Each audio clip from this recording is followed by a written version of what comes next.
Yeah, Kyle's probably still on. I have to check. And we are live. Took it forever Well, to do that. just let you guys know, I don't have my laptop. And we are live. Oops, I Took it can't see. forever to do that. Just That was me again. Go ahead, and I'm sorry. I swear I I was did. just saying. I was just saying I can't see the side chat because I don't have my laptop or my dad's laptop. Okay. Who all's here? Drop a hi comment or a wave or something so we can say who's here and who's not. Uh, Sorry, ate me a little bit of something to tie me over. Blue Healer is here. Hey, Blue Healer. Rebecca's here, my baby. George Gooding's here. West Covina. West Covina. Would you want to be on here and talk to us for a little while if you're able to? I don't think I have. Michael, do you have his stuff? If he does, I do not have West Covina's contact information. okay. West Covina, if you want to give me your contact information, you can find my email address Oh, hold on. I'm on. just making it simple for the everybody. Just click that link, West Covina. Oh, he says it's westcovenadodge@gmail.com. Oh, okay. Yeah, I gotta write that down because I'll probably forget it. Okay. And there's Kyle. Hey, What? hey, Lusky. Figured you were still in the after chat of the other hangout you were doing like Well, that. it is what it is, man. How y'all doing this evening? I'm good. Everybody just chilling out, hanging out. Yeah, hold on. I gotta go find me a lighter. Zip falls out. You're probably gonna need one of them. Oh. But I quit smoking. What'd you say, Michael? I said I quit smoking though.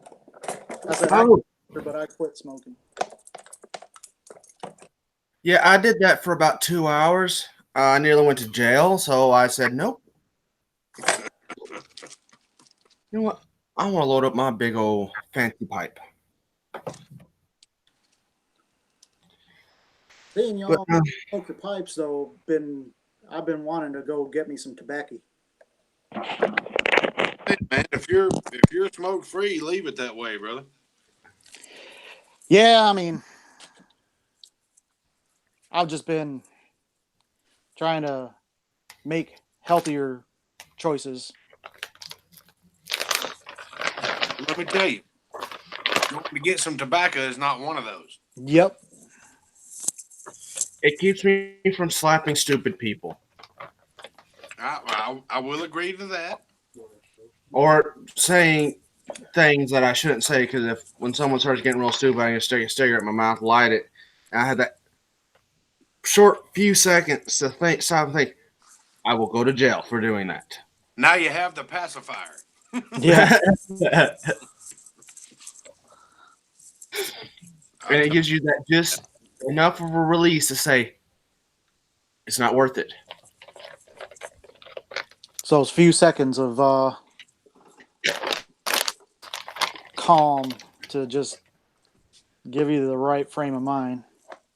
Uh-oh, I got a dying phone. Imagine that.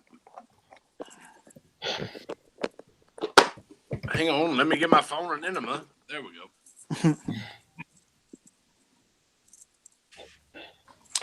I have a feeling I won't have to get chewed out after this live stream by my girl. I might be moving here shortly. I'm not sure. It's not all set in stone yet, but I might be moving. What's going on, man? Be moving to closer to my lady. Uh-oh. I hear metal against metal with lubrication involved. Nice. Say Just something. picked this up today. Hold on, let me highlight you so you can show everybody. If I can do it. Present to everyone, right? I think I did that right. Yep. So yeah, I just picked this one up today from my FFL. Got it off of Classic Firearms. The Star BM 9mm. That's what I was doing. That's why I wasn't too chatty on the Georgia shooting connection, because I got home about 5:45. Had to do a couple things for my dad, fix dinner, make a few phone calls, and then I got to taking this apart and cleaning it up. Slicked up a little bit of a few sharp edges, and then all of a sudden I realized, holy crap, it's after 8 o'clock, and yeah, Georgia shooting connection had already started.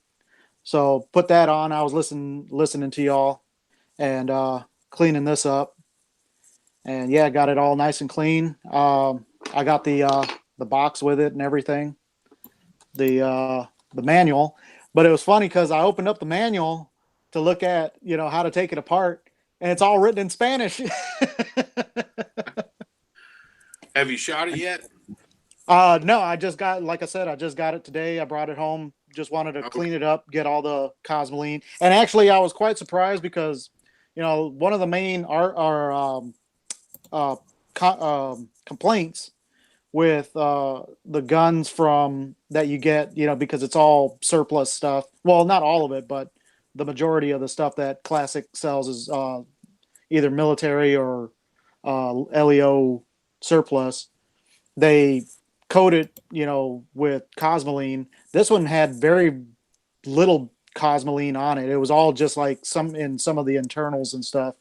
But I just I took some alcohol, rubbing alcohol, cleaned it all off, got all the main gunk off, took the scales off, everything, took it all, pretty much field stripped it. Just field stripped it down, cleaned it all off with rubbing alcohol, 90% rubbing alcohol. And then after I did that, I wiped it all down. And then I just sprayed the whole thing with ballistol, the aerosol ballistol. Wiped that all down. What's that? You're a ballistol fan? I am. I gotta say, I've been using it a lot, especially with my with my black powder stuff. It works really well with the black powder stuff. This is actually the first smokeless gun that I used the ballistol on. But yeah, it seems to work, really well. It leaves a real nice light coating. That's why I like it. Hold on one second. Warsaw, check your email. All right, go ahead. Sorry, it was doing something weird and I was trying to fix it. Just showing Michael. It wasn't switching back and forth after I stopped presenting them, and I think I fixed it. Cool.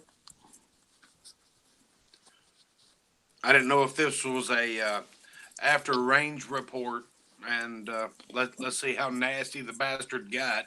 I'll love those videos. Let's dive into that shit.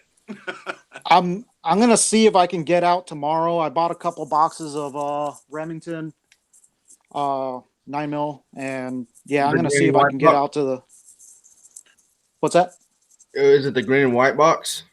Yeah, the what is it? UMJ or whatever. Give me 1 second. UMC something. Yeah. I've heard a lot of good. There you go. Yeah, I've heard good stuff about those. They're like cheap, and they're pretty good. $10. Okay. Peony Warsaw. 1 second, and you will have a link in the side chat. Check the side chat. Warsaw. Already on here. Not Warsaw. I meant West Covina. Blah blah. That's kind of what I was thinking. He's already on here. Why are you going to send him a link in the Like, are you tripping, man?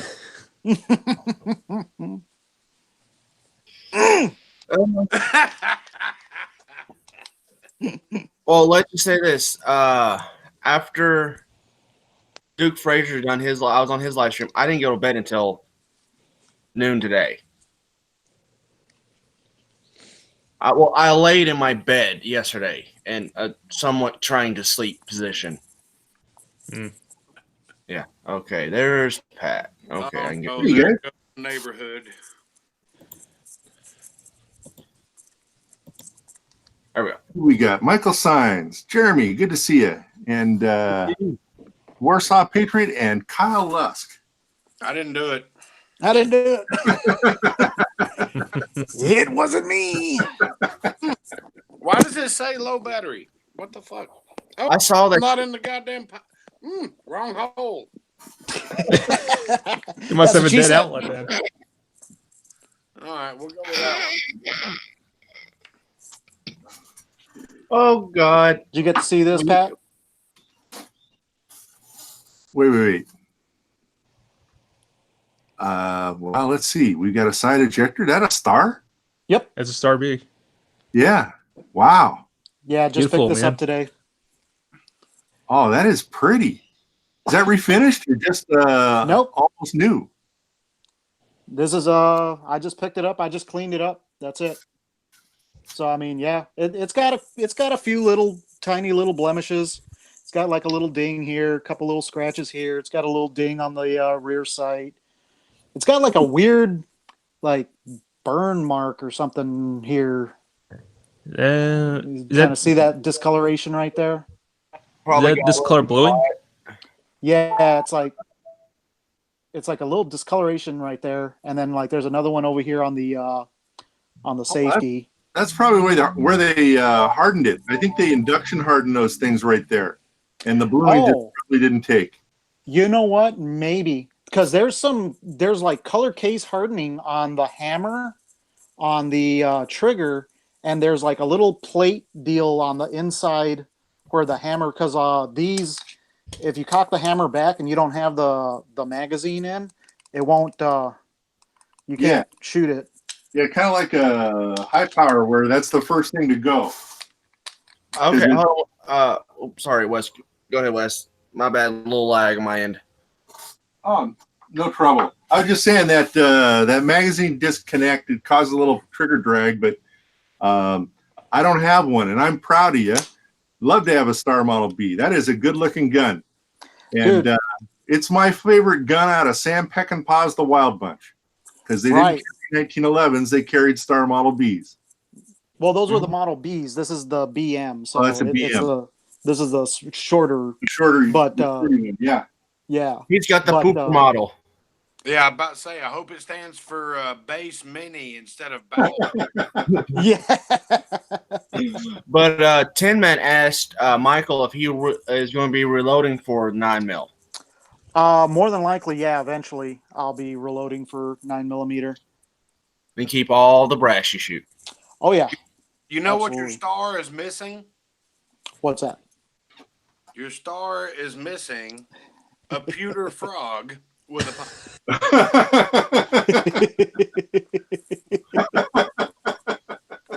I had to. I'm sorry, guys.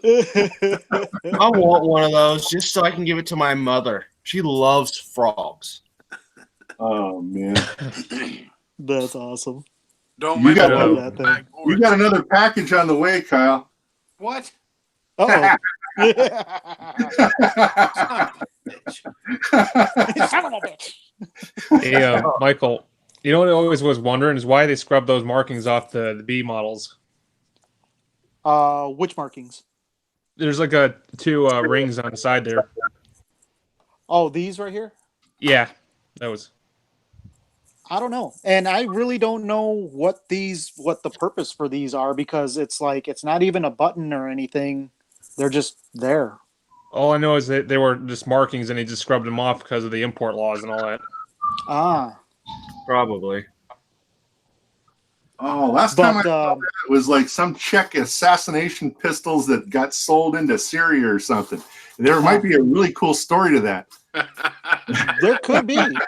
Um, this gun, I looked up the proof marks on this gun, and actually it even has a 76 right here on the trigger guard. This gun was made in 1976, according to the proof marks. That's the Tricentennial Edition. Right? Yeah. Generalissimo Francisco Franco special. Gotta get the Whitney to go with it. I haven't heard that much misspoken foreign language since the Democratic debate 2 nights. Oh my goodness! As soon as I saw that on TV, I say, "Nope, I'm not watching this." Nope. Yep. I speak better at Spanish than that. I only know how to ask where the library is. Yeah, I can ask for another beer and where's the damn bathroom? Right. I speak more Spanish than they do. Son of a bitch. Uno más cerveza aquí, por favor. Como los banos? ¿Dónde están los baños? Hablo español. Oh, we got Chapin in here. I just noticed Chappie. you, Chappie. I just noticed you. Sorry. Oh, I only learned go, a bad Chap. I Spanish. see the side chat, so I can't cut up with them. So Yeah, I can't see the side chat either. But there you go, chap. I just picked this up today. Star BM. that's a nice looking pistol, man. Yeah, man. I've been wanting one ever since Eagle Eye got his. I was like, man, because I had been seeing him on Classic for so long. And dude, just this past week, or when was it? On Monday, I believe it was. Monday or Tuesday. They had a 48-hour flash sale. These are they carry these generally at $199.99. They had dropped them down to $180, and then they had this 48-hour flash sale. They had them at $175. Oh, So I I just could remembered- not pass it up. So you gonna come over to our time zone for the Tennessee shoot? Man, I really wanted to. I was waiting on some money that was supposed to come my way. I don't want And- to hear excuses. I want to see results. Yeah, I know, man. I wanted to be there, but it's not looking like I'm going to be able to make it, man. I'm Well, really what do you need to disappointed make in it that. happen? What's that? What do you need to make it happen? I can make it happen. Can you get the time off work? Need some gas money? What the fuck? I'm sorry, PG. Yeah. we are a hard R on this channel on our live chats. Yeah, we don't Did give you a not fuck. see the title? I'm sorry. I was PGing it all earlier, and we started getting really riled up. Can you get the time off work and need gas money? What's going on? Yeah, I mean it's pretty much just a money issue. Okay. I Not don't back. know. Love you. I don't know if I can afford the gas to there and back, and however much I need to spend on You got ammo. my And email address. Talk to me. Tell me what you need. no, man, that's all right, brother. I appreciate it though. Would love to have everybody here, even you, Mr. Vegas. No, it ain't happening for me because of work and some other stuff. But while I got you, Kyle, and because of that shoot, did you ever figure out what you were going to do on bullets for your 308? Yeah, me and Jamie sat down and talked about it last night. He came over to the house, and me and him are both in the same boat. I've got some tried and true rounds that I actually have dope charts built for. I'm scared to death to take these new bullets and run the compressed loads that I was running because it's not the same bullet. So me and him are both showing up with virgin loads. We're going to load development on the 1,000 yard. Now, I got some sitting around. If you're out of bullets still, I got some Nosler 220 grain. Well, Is that too heavy for you? what I was using was the Hornady 208 grain AMAC, and they were perfect. And knowing the ballistic coefficient, the speed, and everything. I can do the math and figure out exactly where that bullet's going to go. Yeah. So I knew what I had to do, and so I grabbed. I knew what I had to dope into the scope. So I grabbed the box of bullets that I thought was still full, and that son of a bitch was empty. I was like, "Oh, Yeah. 300 blackout will do that to you. But yeah." So what? And try to find 308 load data on a 208 grain Hornady AMAX. You ain't gonna find it. I had to develop that. yeah, Okay, Michael. I thought I'd take a look, and I do not have any AMAXs. I know it's raining in there. Not really. I know it's a new toy. Put it down. He's sitting there just getting happier and happier every time he does that. It's like he's having sex with it. Whoa, he's done. Just a quickie. I don't know what Uncle Jim went down to his basement for, but he came back with a whole different outlook on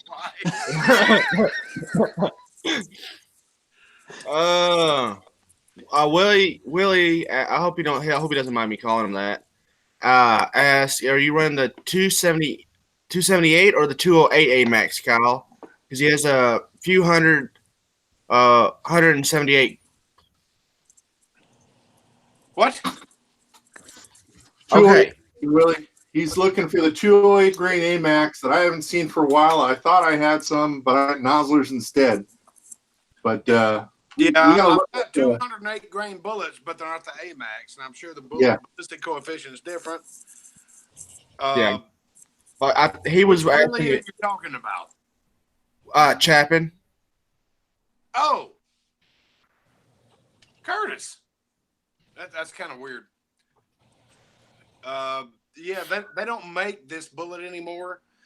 I'm sure I can probably find it on Midway or whatever, but there's not enough time for me to order it and get it here. And even though Midway is pretty quick on shipping, I'm gonna run with the 175 grain Sierra tip Match Kings that I had before. I developed the load for the 208 grain, but because it was more accurate. He said he only has the 178 grains. Yeah, There's bound to be one of us around here, Kyle, with a half-empty box of 100 lying around. I'll just keep looking. Something will turn up. I'm going to go to the Kenny's gun store, and they'll probably be at, 5 cents a piece, bulk. Oh, speaking of, Kyle, you brought up Midway, and maybe remember, they're having a black powder sale. I think it's like a lot of the revolvers and rifles and kits and stuff like $40 to $80 off. Yeah, and some, I got the email. Oh, wait. Okay. When? Right now? Are they on sale right now? Because I got to look. I could probably starve and eat ramen noodles for the next 2 weeks and buy myself a gun. Yeah, I believe so. I'm looking for the little flyer that the I Want It magazine came in, and I saw that, and I'm like, I wanted a Dragoon, but I don't have the money. I want it, but when we looked at here, why am I looking? I got the internet right in freaking front of me. Why am I looking for a piece of paper? Skål, my brothers. Little strawberry shine. All right. Ed's red. Hold on, I'm not at the hangout. Ceremony here and our moderator. You wouldn't mind if I got a little tipsy and into the R range, right? It's okay. We're not being child friendly here. Oh no. Hell, let's rock and roll, baby. All right. I just broke out the shine. I mean, come on. I'm drinking Irish coffee over here.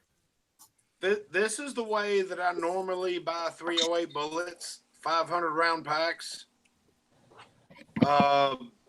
It's just the 308 or the 208s. Hornady Max, I could only find a 100 round pack, so I had a couple of those, and I was really looking forward to grabbing that one he was going to load a couple of boxes up and take them to Tennessee, and the box was empty. And I was like, son of a bitch. Son of a bitch. Okay. It looks like it's only the Ubertis, which is the better quality. A Yeah. lot of people say. Which one? What model are you looking for the revolver? Your birdie, I was looking at the 8-inch stainless birdie 1858 Remington. Okay. The Target model, right? Yeah. All right. Hold on 1 second. Remington. Hold on. I have to bring all that stuff up. And just so everyone knows, no, I'm not advocating that you go buy it. I'm just saying that, this is there. You said you wanted the stainless. I'm on, you son of a Buick. Bueller. stainless. Bueller. That's actually a song. Yep. Stainless Bueller. No, son I of hear a that song. SOB. Look it up. Oh yeah. Son of a bitch. Give me a drink. You said the 8-inch. Which mine that I have are both 8 inches. I like that. I wanted that because of the. Pat, that's gonna work. I use Pat, it as often as I can. But Pat, normally that would run you $424. Might as well say $25. You're actually going to be paying plus, shipping and all that taxes around $374. A little over 70. But save about $50 off that the kind of revolver you wanted. I'll take one for $50. Subject to buying guns and blowing our dinner budget for the rest of the month. When I was up in Vegas, there was some CVA Hawkins. So what's the going rate on a CVA Hawken? So they were about $300. There were two of them. Used. Used. What kind of condition were they in? What's that? What kind of condition were they in? Well, it's got safe ration and stuff, but the bores look good on both of them. But they weren't pretty or anything. Were they mechanically sound? Were you able to hold them or anything? No, I was just thinking to myself, boy, this would be a really stupid idea to buy a gun right now. But oh hell, he went full on broke his shit.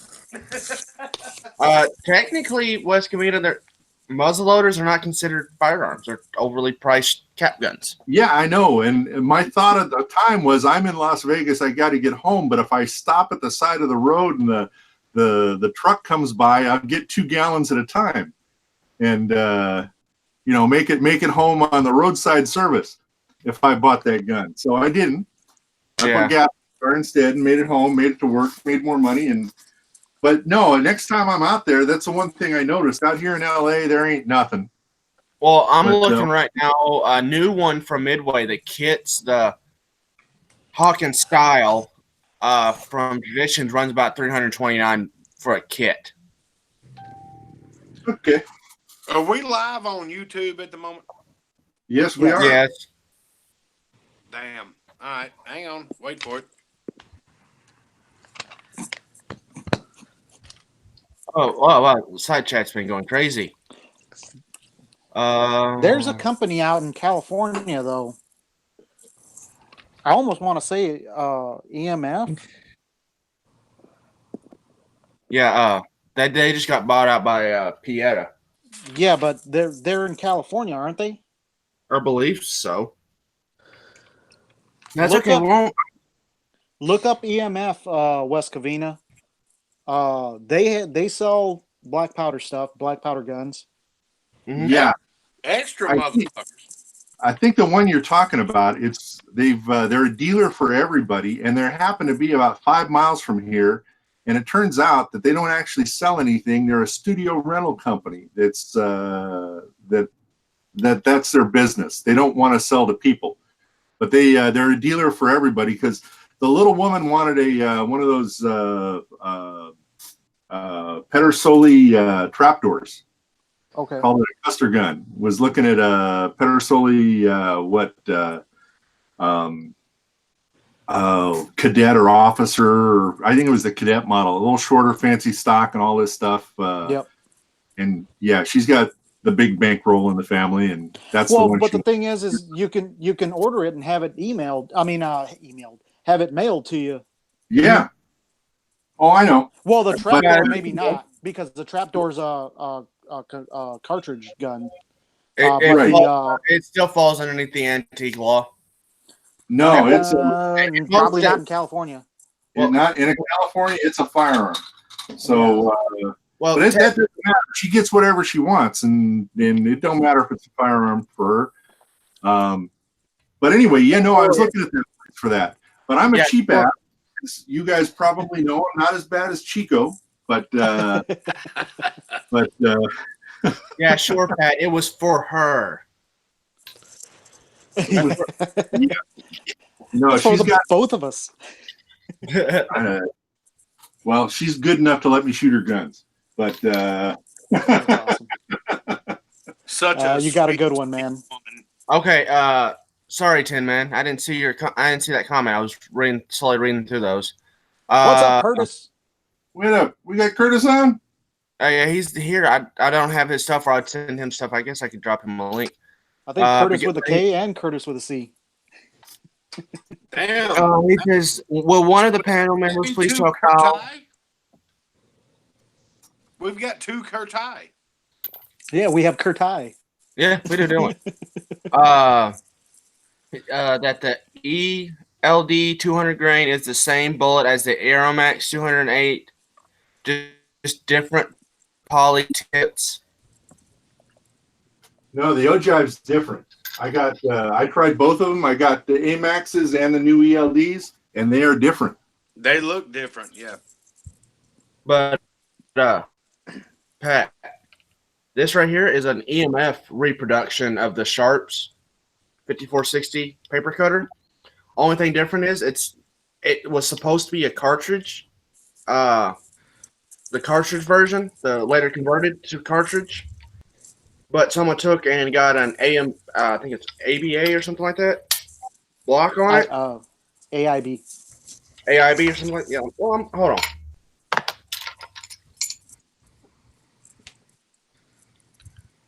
Or IAB, something like that. While he's committing gunsmithing, let me tell y'all a little joke. Let's hear it. All right. Go for it. I have a feeling this is going to be Into a bar.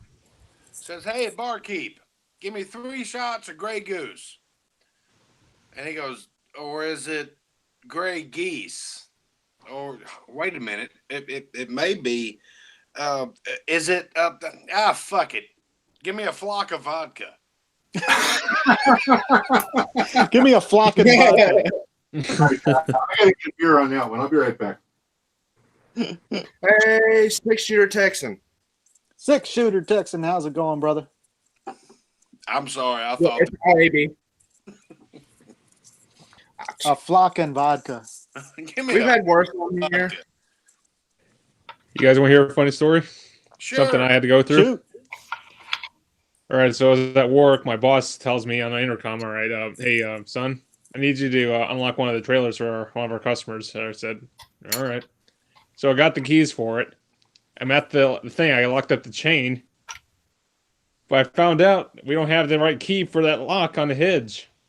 Oh. So what I had to do was literally I said, son of a suka. So I went over and had to get some tools, and I literally had no other option. So I had to get a flathead screwdriver and a sledgehammer and just bust open the lock, and I still couldn't get that thing open. So I called one of the guys over at my workplace, and he brought a drill over. It took 45 minutes just to get the thing off. Oh man. Do you know the crescent wrench trick? It didn't work, man. Oh, It's no. one of those locks you lock on to the hitch. Oh, I gotcha. It's Gotcha. where it holds a pin. Yeah, yep. Do you know how you defeat the lock? See it? Boy. Do you know how you defeat a lock? Nope. Copper slug. I was supposed to see 44 Magnum in the right place would have taken care of that. But Yeah. dude, no, it took about like 45, 50 minutes just to get that thing off. It was like, jeez, are you Shoot, kidding I me just to went- deal with this crap? You That's Just awesome. because I didn't have the right key. If you don't know how to pick a lock, you always go with the most massively overpowered pistol that you have available. I don't think the workplace allows that, buddy. Well, we it's don't a want good big thing cars that I coming know how out. to pick locks because they always enlist me. Hey, we lost the keys. Can you open up this? Yes, hang on. Yeah. Give me 1 second. Well, I had the key. I just didn't have the right key for the Yeah. lock. Can you crank this truck? We lost the keys. Sure. You know, and I've got drivers for companies sitting there looking at me going, "How the fuck did you do that?" I said, "You don't need a key to crank a truck, dude. I can damn near do it with a screwdriver." Yep. Locks are only to keep honest thieves out. That's what the world doesn't understand. Throw a padlock on it; it'll be fine. Okay. Yeah, but a piece of chain, I don't think so. They're going to use bolt cutters to get it done and over with. Exactly. This is how you stop all thieves right here, Kyle. Lock. Nobody cares about your lock when it's run through a piece of chain. Right. All you gotta do is cut the chain. That's like that damn what the hell was that? The club. Remember the club? Oh yeah, the good. And they were just cutting the freaking steering piece of the steering wheel off and taking the club off. You take some bolt cutters, cut the steering wheel, take the club off, and drive the car away. Yep. Locks are only to keep the honest thieves honest. Honest people out, yeah. Yep. And this is right here is meant for the non-honest people, right here. That's right. I had one guy just madder than hell because he had the keys to his truck and couldn't crank it. I didn't have the keys, and I picked the lock that we had over his air valves and all that shit, and crunked the damn truck and moved it over to a more secure place, and then put the lock back on it. And he's looking at me like, "What are you doing?" I said, "You ain't paid your bill." I'm making it harder for you to get your truck.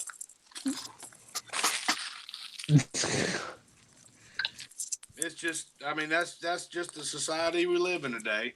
We ought to start bringing back in taking baseball bats to people's foreheads, and that'll fix a lot of this shit. Yeah, good ass whooping for some of these dumbasses would definitely straighten their asses out. That's You for watch sure. some petty thief get caught in the act and have the fuck beat out of him with a baseball bat, you're going to think twice about stealing from that motherfucker again. Language, man. I don't know anymore, Kyle. I just got 80 pounds of lead that was in an ammo box stolen from my front porch, and I told the little woman he couldn't have got far. And you know what's even funny, guys? I actually watched the video where they actually they're trying to find out where these thieves were coming from. So what they did, they had two cameras on this guy's deck. They put a USB box, and it was full of poop, and they picked it up, and the thieves took the thing. Dog poop. I like the one that the dude had the package rigged with a blank 12 gauge. So when he went and picked it up, it was on a drawstring, and when the string, like basically a tripwire, when he pulled it, it went off, bang, and then like confetti and glitter and shit went all over the place. Yeah, glitter bomb. Yeah, I like those. I've seen one. It was a glitter bomb with a 12 gauge blank attached to it. Sorry, go ahead. I seen one where the guy had built this special rig that would record from all the directions. So no matter where you open it, you would get your face shown. And then in the center of it was skunk spray. Oh. What's worse is looking at somebody smelling like a damn sewer and with their eyes watering and crying and shit. That's probably who stole my shit. Yeah. it's actually dangerous because that could actually blind your eyes. Yeah. Well, he had it. Then again, you shouldn't have been doing illegal activity to begin with. I'm sorry. Right. I just protected myself.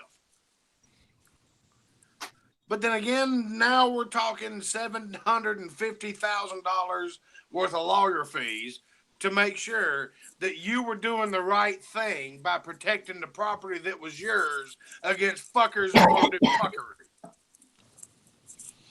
Did Earl. I say that loud? Oh, there's only 3 people that can pick up my packages. That's me, my mother, and my grandmother. And it has to be a signature. The mail people will not give to anybody without a signature. I And if it's hope not I one of those said 3 that people, shit out loud because that's what the fuck needs to be said out loud. Fuck your feelings. You know, I couldn't imagine being one of those guys that's delivering packages everywhere they go. what was that, Warsaw? I said I can imagine being one of those delivery men just dropping off packages, you know, USPS or you know, FedEx or even, you know, USPS. Or Well, UPS. mine goes to a P.O. box. Michael knows because he sent me some stuff, so he knows where mine goes. And then mine doesn't leave that counter; it stays behind the counter until either me, my mother, or my grandmother goes and picks it up. You got to physically pick it up. Mhm. Yeah, that's the good thing about PO boxes, And they're insured. yeah, and mine requires. I have mine. We have our sign on any packages, and there has to be a signature for it. Yep. I think just about anything you pick up at a PO box, you got to sign for. No, we just have it for our packages because my grandmother had like $5,000 worth of her medicine stolen. Yep. Her breathing medicine. Who was that?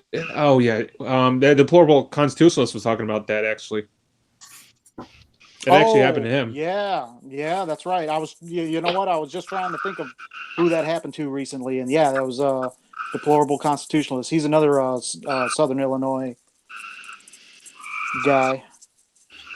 Oh, that's okay. I sent somebody some bullet tips for a 50 cal because they had one kind of like yours, Michael, but it was a smaller diameter. Mhm. Like here, here's 20. Trial on those, see how they work. Cost me about $5. I had to send it 3 different fucking times before he got to it. And then my mother. Here's the thing: the way it got to him, my mother had to sign the package, and we had to put it in something else before we can send it. Yep.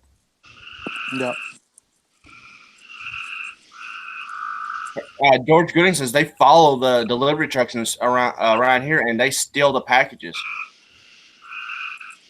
Texas just made porch pirates a felon. 6-shooter Texan says, "Good."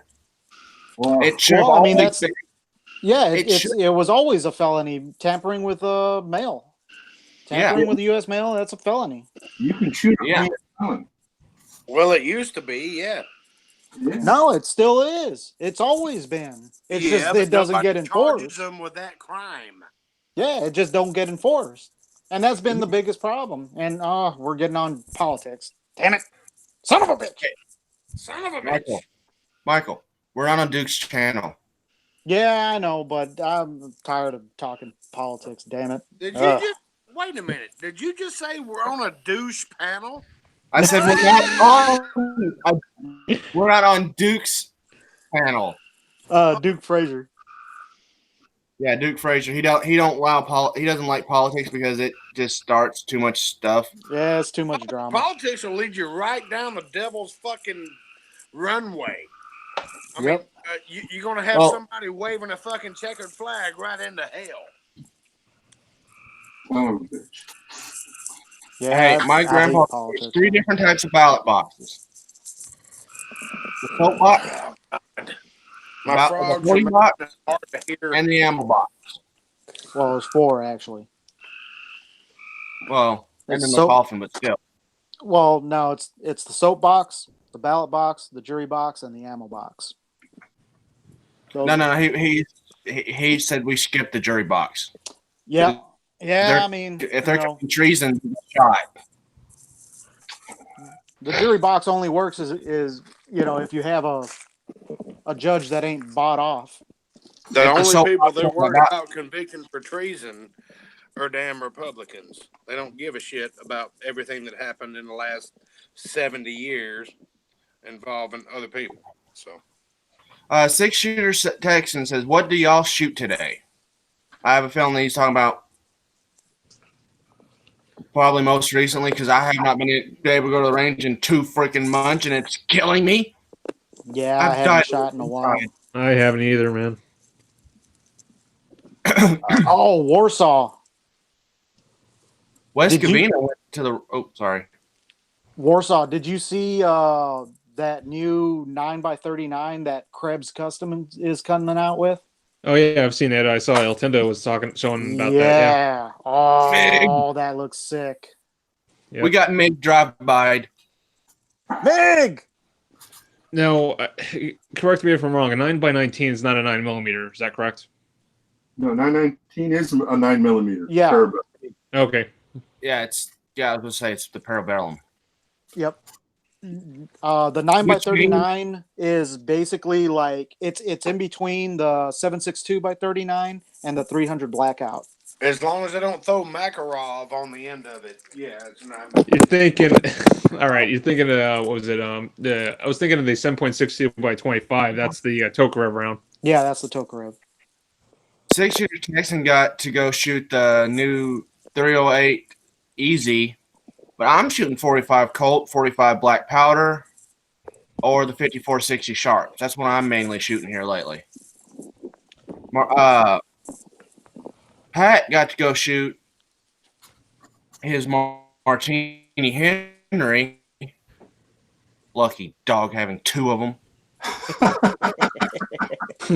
Now that Martini Henry, what's the caliber on that?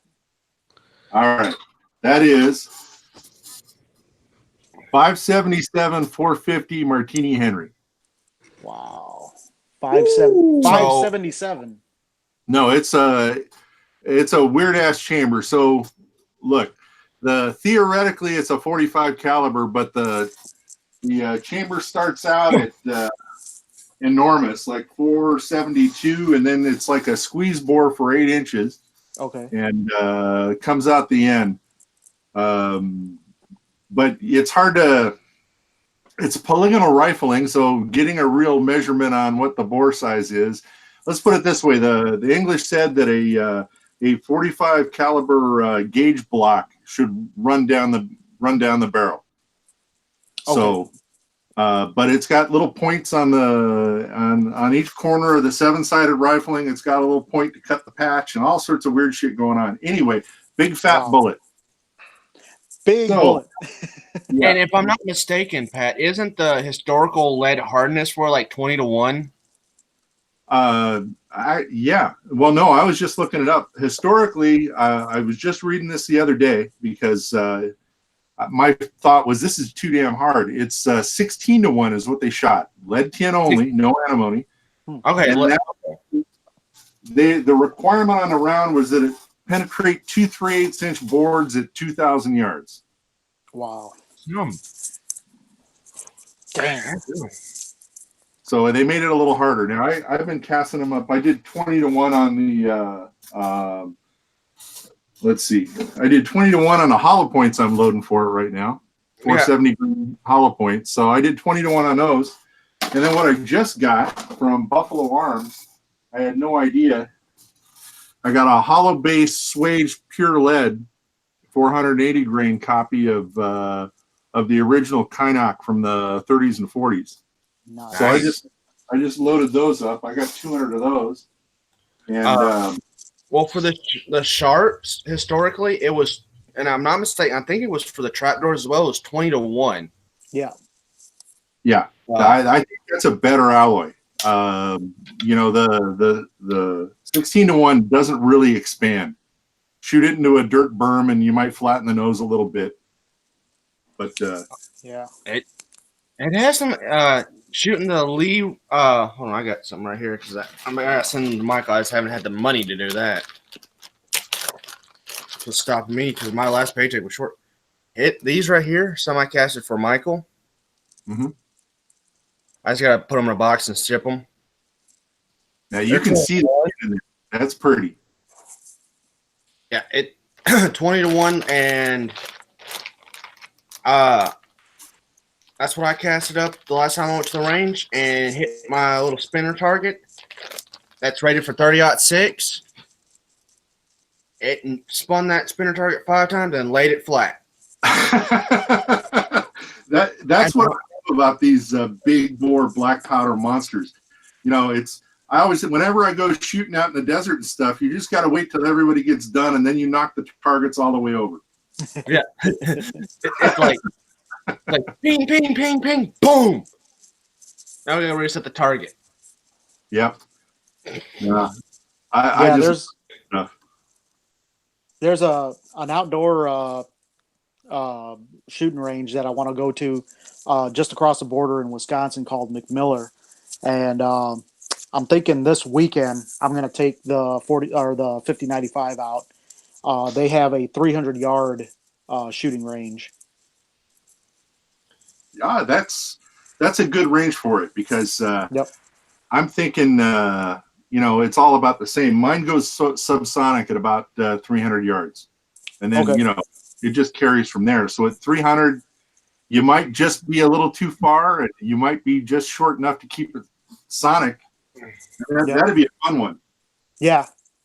I'm thinking. Well, I'll probably I'll sight it at 100, and then after that I'll stretch it out. Well, my sharp set sighted at for 100 yards. It's And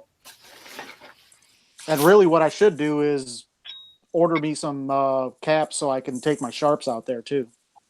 I've got some I'm gonna be sending you as well. Like I said, I just gotta get the money to ship that out to you, man. Yeah, I mean everything's it's all about money, man. I just haven't had the funds to do the things that I want to do, and I just haven't had the time either.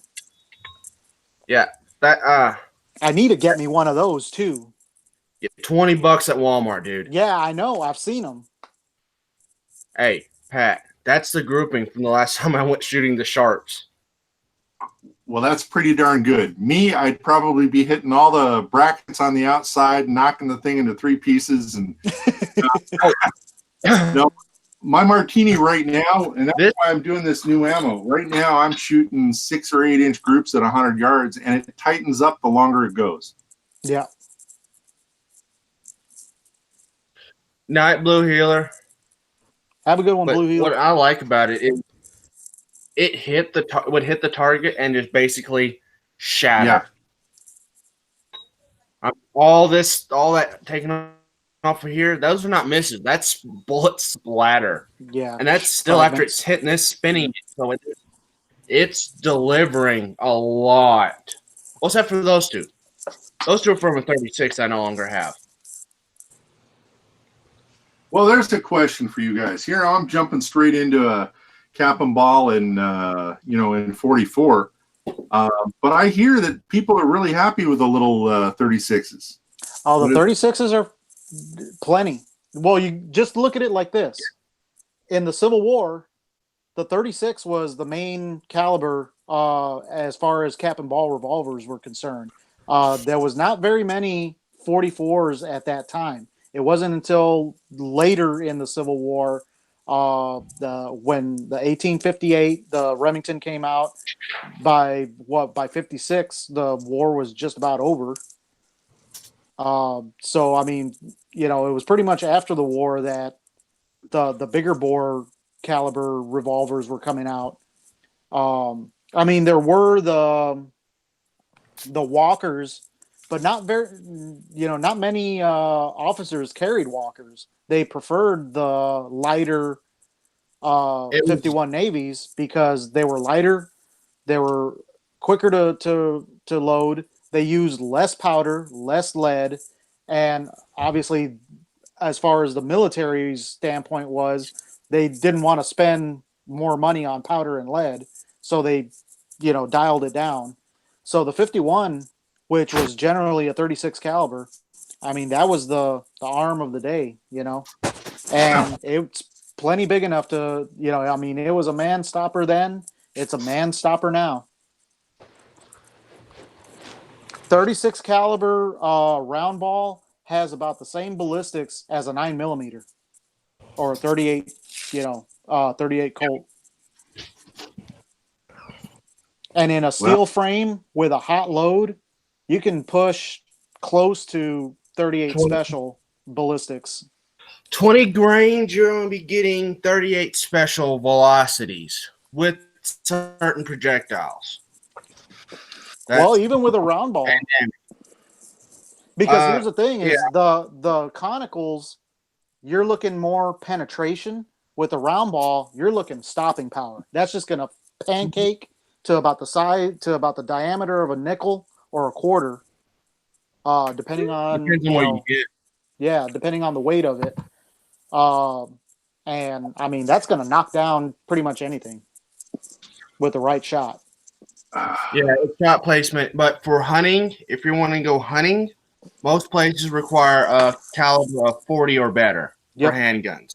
And if you're going to go hunting, I recommend the Ruger Old Army. Remington, because you can find it more well available on parts for someone newer. Yeah, that's true. But if you're going to get real serious about cap and ball hunting, the Ruger Old Army with a Kaido bullet. I don't know. Maybe the Mark Hub bullets too. Well, even the Lee makes a 4.54 round flat nose. Yeah, I'm gonna be getting one here shortly. I've got a whole bunch of 36 bullets. I want to get them that I have to melt down. Okay, hold on. They're a little dirty. They've been that sitting. Mold, that Keith mold that Kenny found at his store. I want him to cast me some of those to try in my Ruger. Those I believe there were 44 or 45. I think there were 4.52 or 4.54. Right, hold on. Guys, I'm gonna have to call tonight. I gotta strap all this. You got a strap on? You got a strap on. Well, however you want to look at it. I don't want to look at it. Neither do I. I don't want to see that. This shit strapped on to me, so I do that, and I got to work tomorrow. So yeah, you sure got to work tomorrow. 7.5 hours. So let me get strapped on, and then. Oh man, Las Vegas, I guess. Shit, fuck on. Get your ass to Vegas.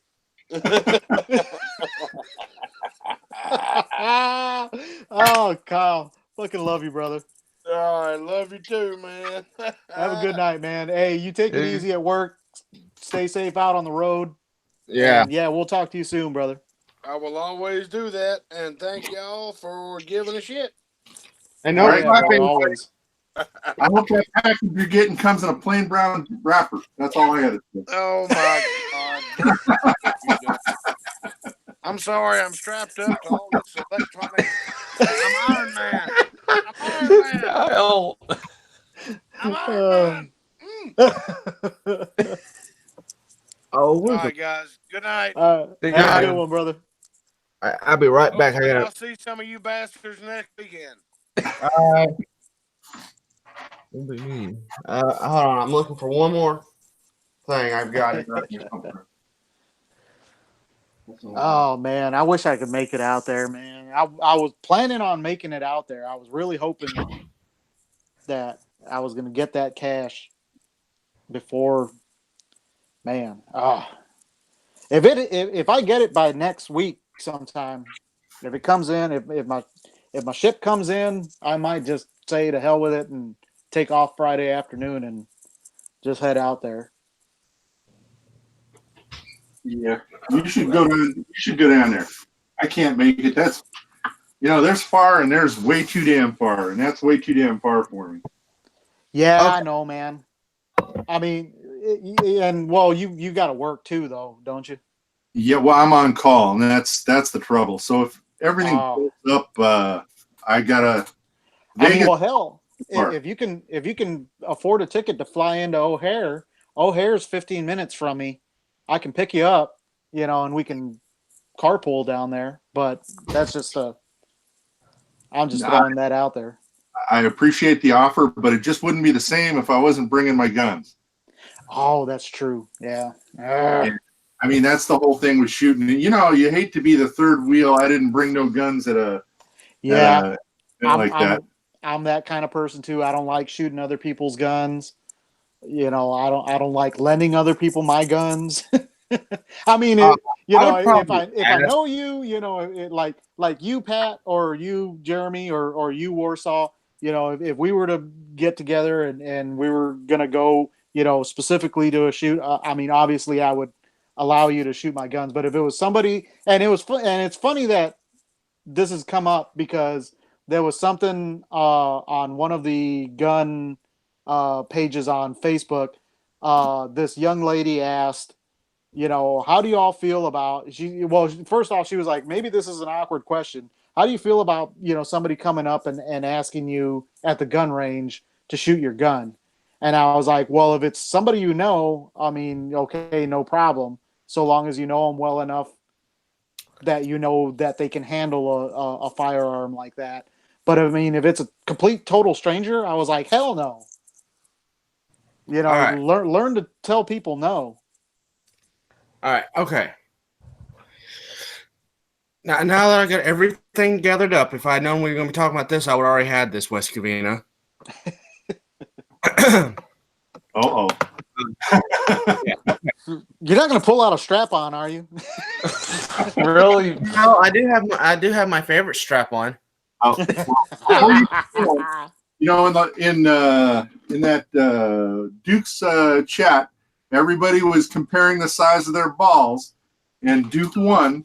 And I just, Jeremy, that mine are cast 600, 6.600, and my balls might not be as big as Duke, but they're bigger than yours. Oh man. Yeah, but here's that's okay. I just haven't got a 69 caliber yet. Well, I have to get a 69 caliber round ball mold so I can load shotguns slugs from my mother. Oh, just wait until I get that musketoon that you need to put. What is it? 8 something or 9? I think it's a 92 caliber. Okay. It's like that big around. Right. Okay, West Covina. Have you seen that? Have you seen that, Pat? Oh yeah. The musketoon. Oh, that thing it's massive. All right. Since we're talking about this is a 36. Yeah. Or triple-aught buck, if you want to be more technical. Uh-huh. They're about the ones I'm shooting are the exact same size as a triple-aught buck. And this is a 44. Okay? Uh-huh. This is 2 Lee, one for 44 and one for 36. Only difference is this one's got 2 cavities for lube, and this one only has the 1.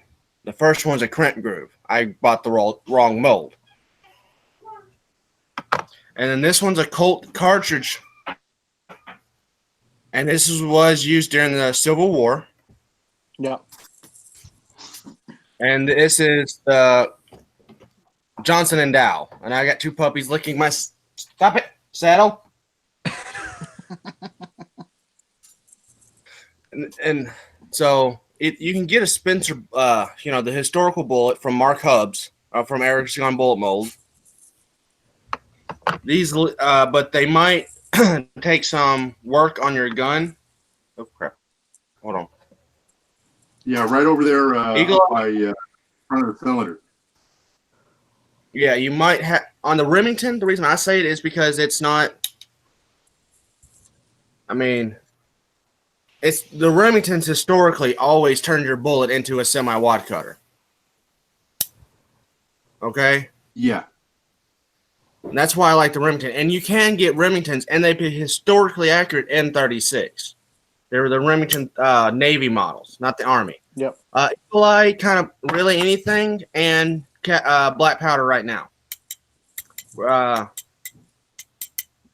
Hold on. This one has an empty.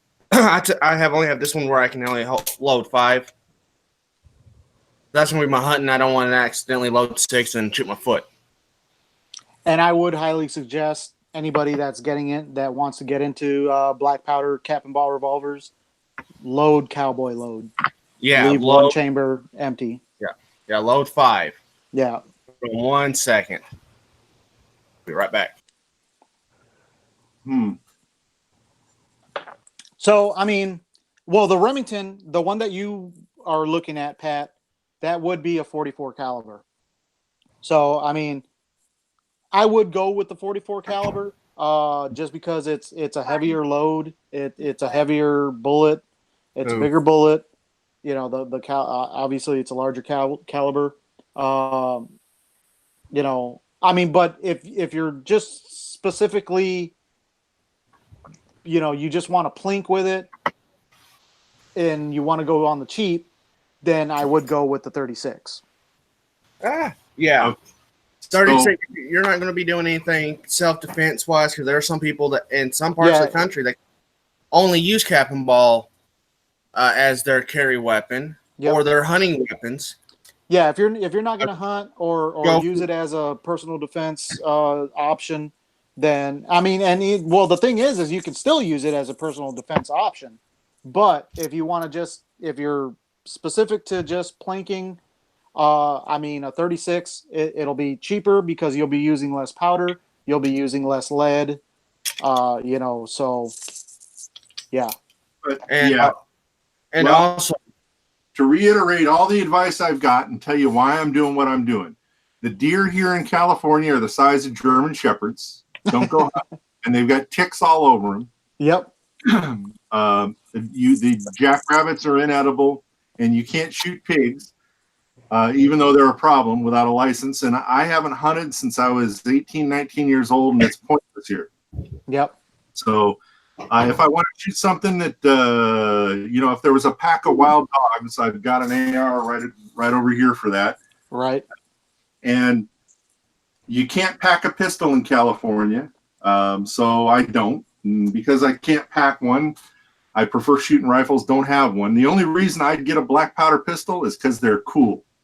And they're nice. And it's another fun thing to do when you're out in the middle of nowhere and you're having a good time.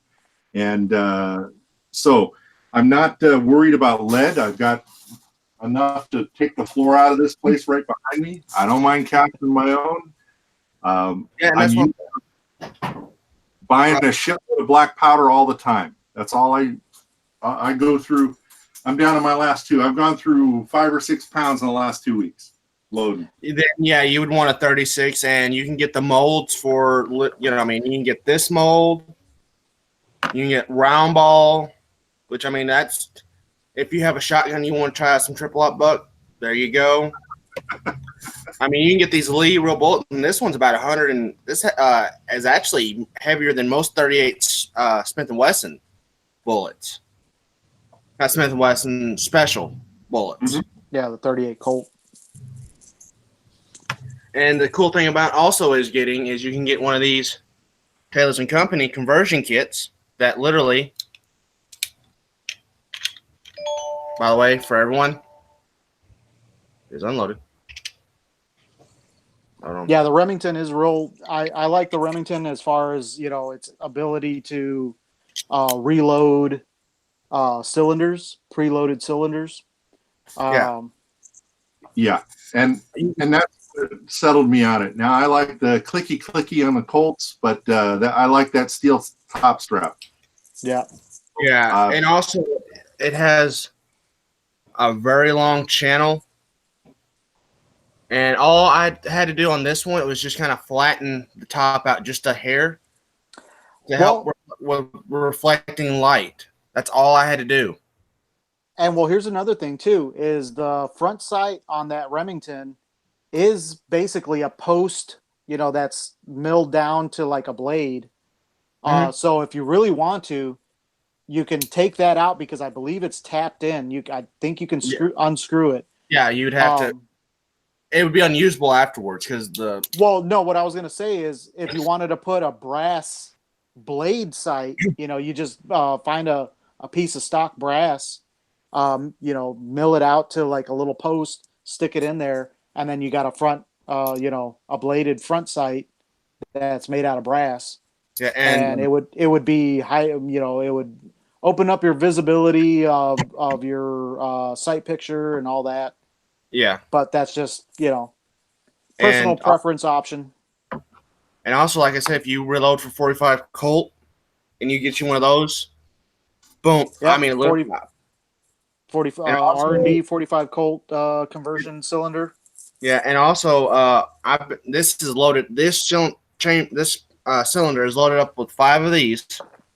All I had to do was take a board, put a nail through it, so it would act like the center pin, and then took me a ball starter and give it a tap of the wooden mallet to get them in there because it would not go in there without. Well, would not go straight with that. I would get enough initial pressure.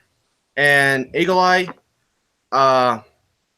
realistically, nowadays they are not the best option for self-defense. No. But if that's all you can have, it's better to have it than a big pointy stick. Yeah. Or a blunt object. Yeah. Yeah. No, I mean, it's like I was saying earlier, these these guns, because they're not firearms, they're putting men down, for ages, for well over a decade. They were putting men down. Since their inception. Yeah, since their inception. I mean, they were putting men down. So, I mean, it's not like you're shooting, a pea shooter or anything like that. I mean, you're shooting something with substantial power and ballistics behind it. And like I was saying earlier, I mean, that 36 with the right load, and you're getting the same. Yeah, and projectile.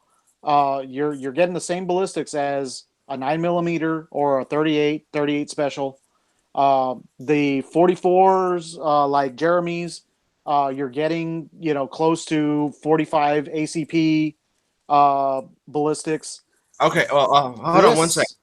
This Ruger Old Army, you're getting close to 44 special ballistics.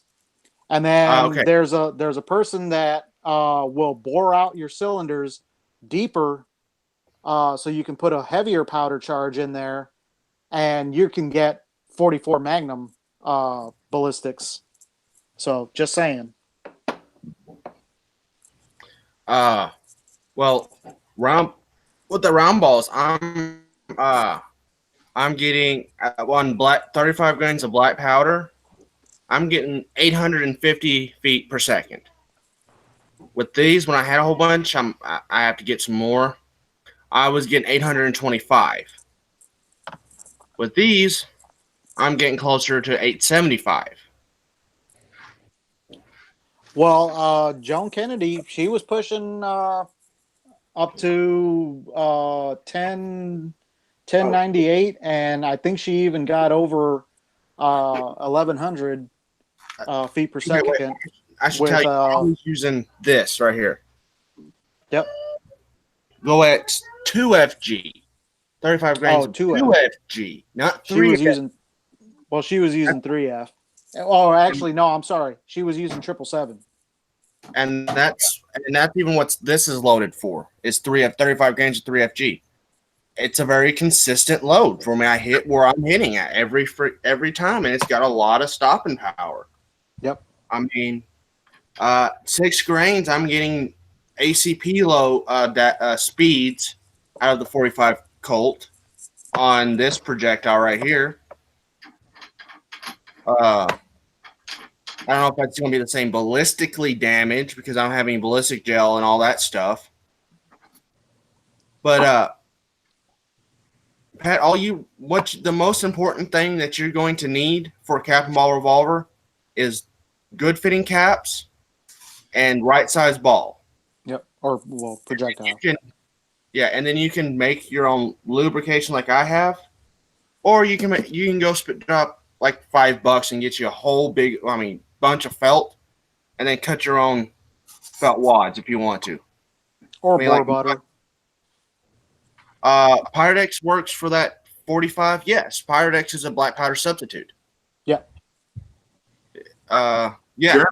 I am an expert in lube, no doubt about it.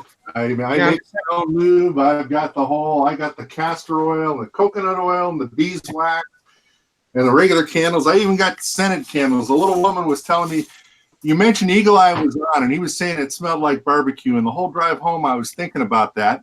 And I thought, well, it's probably my lube recipe he was smelling. Yeah, that's right. I didn't think about that. Like bacon.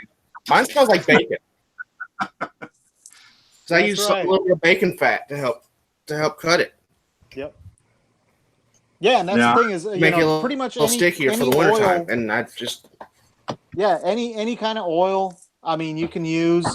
That's the other really nice thing about black powder. It's very, very forgiving. Unlike a lot of the smokeless stuff, you can use. Man, I mean, just about anything. Grease. You can use. I've seen people use axle grease. Yeah, you can use motor oil. You can use just any kind of oil. Yeah, it's dry. And that's even the projectiles. Black powder is great because once you get up to the top end of the load, everything else just doesn't matter. Like on the Martini, 85, 90, 95 don't make no difference. Maybe 15 feet a second. That's it. Just more smoke and recoil. Yep. So that means you keep a really steady velocity. Yep. No matter what. I really like it. Yeah, black powder's fun. I'm really glad I got into it. It took me about 6 years to get into black powder, and I'm really glad I did. And the great thing about black powder, there's 3 main aspects on why I promote black powder guns. Is 1, they're unregulated. 2, you can use just about anything. And 3, if you have the know-how, you can make your own black powder, you can make your own caps, and if you know how to make your own projectiles, if you know how to find lead, make your own black powder.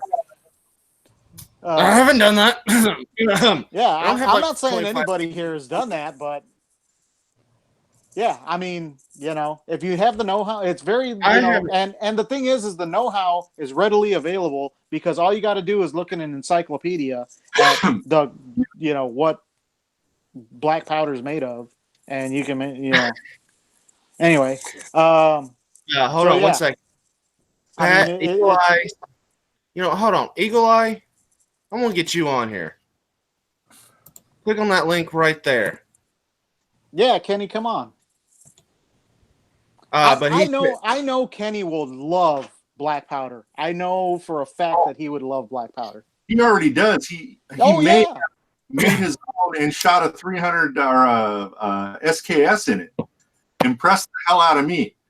Did a full mag dump with black powder and an SKS. Oh, yeah, really? Some SKSs were regulated to handle black powder during World War II. Well, anything that'll handle smokeless will handle black powder pretty much.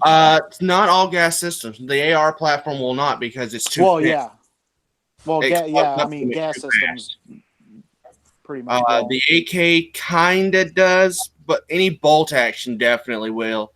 The SKS will, but you're going to be cleaning it forever. But Pat, I loaded this one with 35 grains, and then you know how the lube cookie is done for the martini? Mm-hmm. I did that as well, and to compress it. And these things are giving me about 8. Literally, they're on the high end, but they are accurate. Pop. Okay. It says, Pat, you're going to have to send him the link. Because YouTube's being a pain in the ass. Commie tube. Yeah. But yeah, I mean, this is my most accurate load. I'm literally almost hitting shot on top of shot on top of shot out to 30 yards with this now. And also filing that little down helped a lot too. Okay. Well, even though I am a tech guy, I've got no idea how to send somebody a link. Where do I find this link to send him, or can I send him an invite? I don't think I can do that. Do you have his stuff? Hold on. Like his Tell you what, I'll be right back. Send me that link again in the chat because for echo reasons, it's running in the bedroom, and I'll get it to him. Okay, in the There you chat, is you talking about the Hangout chat? No, the Google chat. You sent me a link that I used to get on. But it doesn't, wait. George just left. You know what? Here, I think I might be able to shed some light on this conundrum.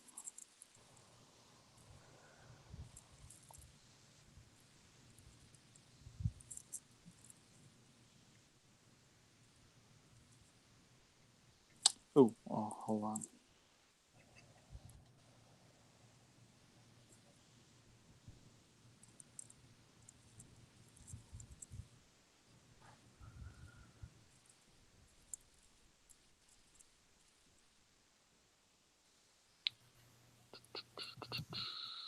I think I got kicked out of my own freaking app, my own call.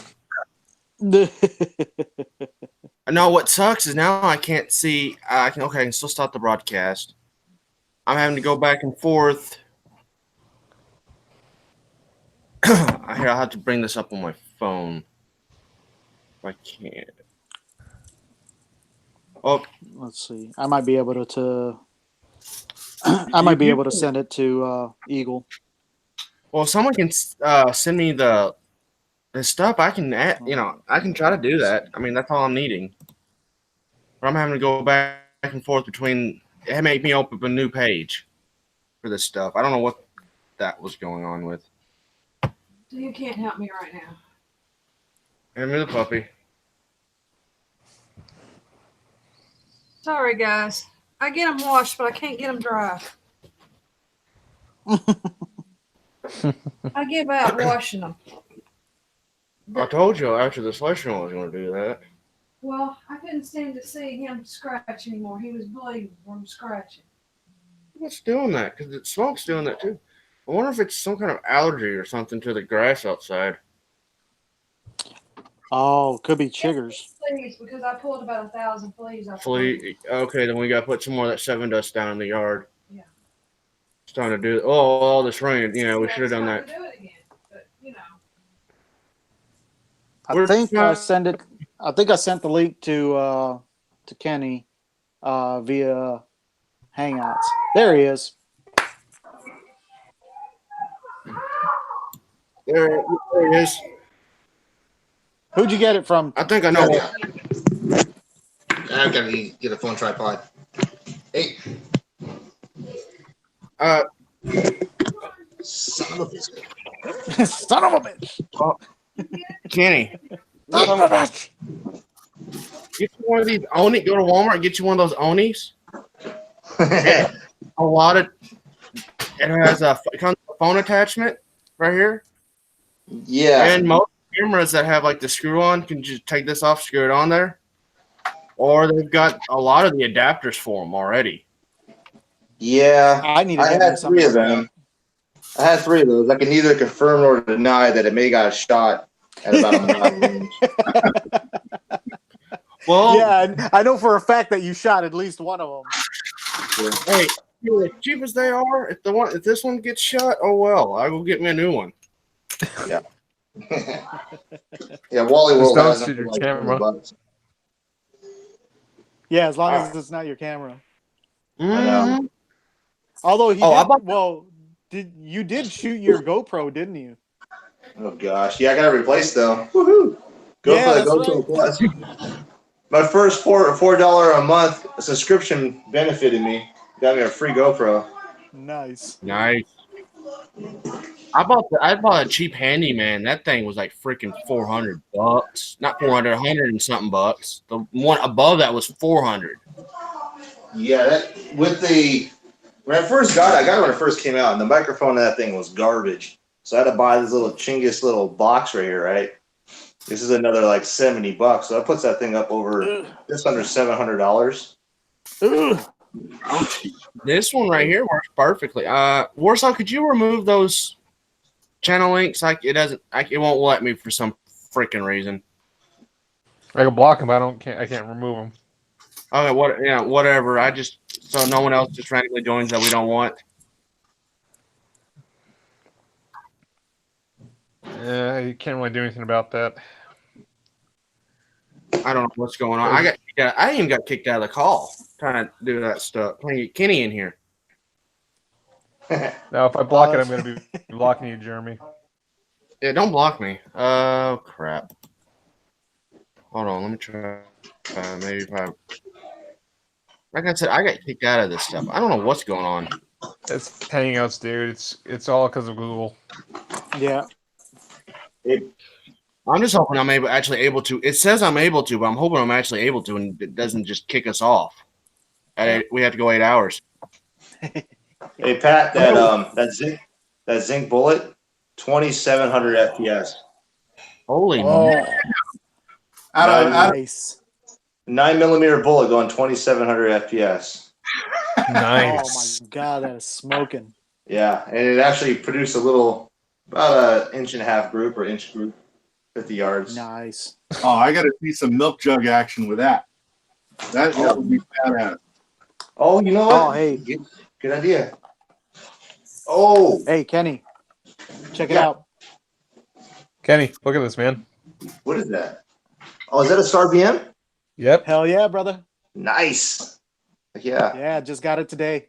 I cleaned. That is awesome. That's why I wasn't really like chatting on Georgia Shooting Connection because I got back like about 5:45 because I was running around. I had to drive out about an hour and a half to go grab this from my FFL, and then I had to do a bunch of other stuff. And I pulled it apart, started cleaning it up, and then all of a sudden I'm like, wait a minute, what time is it? It was already like after 8 o'clock. I'm like, oh man, Georgia Shooting Connection's on. Yeah. So That- the that whole time looks- that That looks in really good shape. Is that the one from a Kentucky Gun Co? The hand select? this is a classic. All classic classic. firearm. Yeah. Wow, I've never seen a good one out of classic like that. That's Oh, what I'm man, saying. I The mean, ones that I got are all rusted. You can actually see the guy's fingerprints from holding it right-handed on the bluing rubbed off. oh man. I mean, there's a few blemishes. There are a few blemishes. There's a little ding, like right in here. There's a couple of little scratches here. There's this like kind of like burn or something. There's like a little discoloration burn mark right there. If you Yeah. can see it. I don't know. There's another one on the safety. Yeah, I don't know that's if you just can from the see it. oil. Yeah, it's from the oil sitting there and pulling up for years. Yeah, I mean, I brought it home, field stripped it, cleaned it. I mean, it looks pretty good. You know what I'm thinking of doing actually is I'm gonna totally, completely disassemble. I'm thinking of doing the vinegar bath on everything that's blued, the slide, the frame, and then just re-bluing the whole thing. Yeah, you could re-blue it or what the hell? I've seen people strip it down and then the oil blue it, and it looks pretty cool. Do what now? I've seen people they strip it down. They have like it's like a rust removing agent. It looks like a weird chlorine looking solution. You dump it in the Mhm. bucket, let it sit there for like overnight, and you come back and it's just totally stripped out. You don't need to do any kind of scrubbing. And Oh, then the, vinegar will do that. yeah, okay. I tried it with vinegar and it doesn't get the results like this. It's like specifically designed for removing rust. There's Well, there's a ZLR. there's a YouTube channel that I follow. It's called Andre Will Do It, and he like restores all these firearms. It's I really think I've cool. seen that. Yeah. Yeah, the dude would get like totally rusted out, like firearms that have been in like the pirates like warship or something. It's kind of crazy, and then restore the thing, make it work. Yeah, didn't he do like oh God, what are they called? Not a Bisley, the British Yeah, I know what you're talking about. Yeah, Webley. the what's it called? Webley. Yeah, Weapon. Webley. Yeah, there you go. The Webley, yeah, the revolver. Yeah, Yeah, I saw that. Did he do one with a Star BM though? something similar. I think it was a Yugoslavian Tokarev.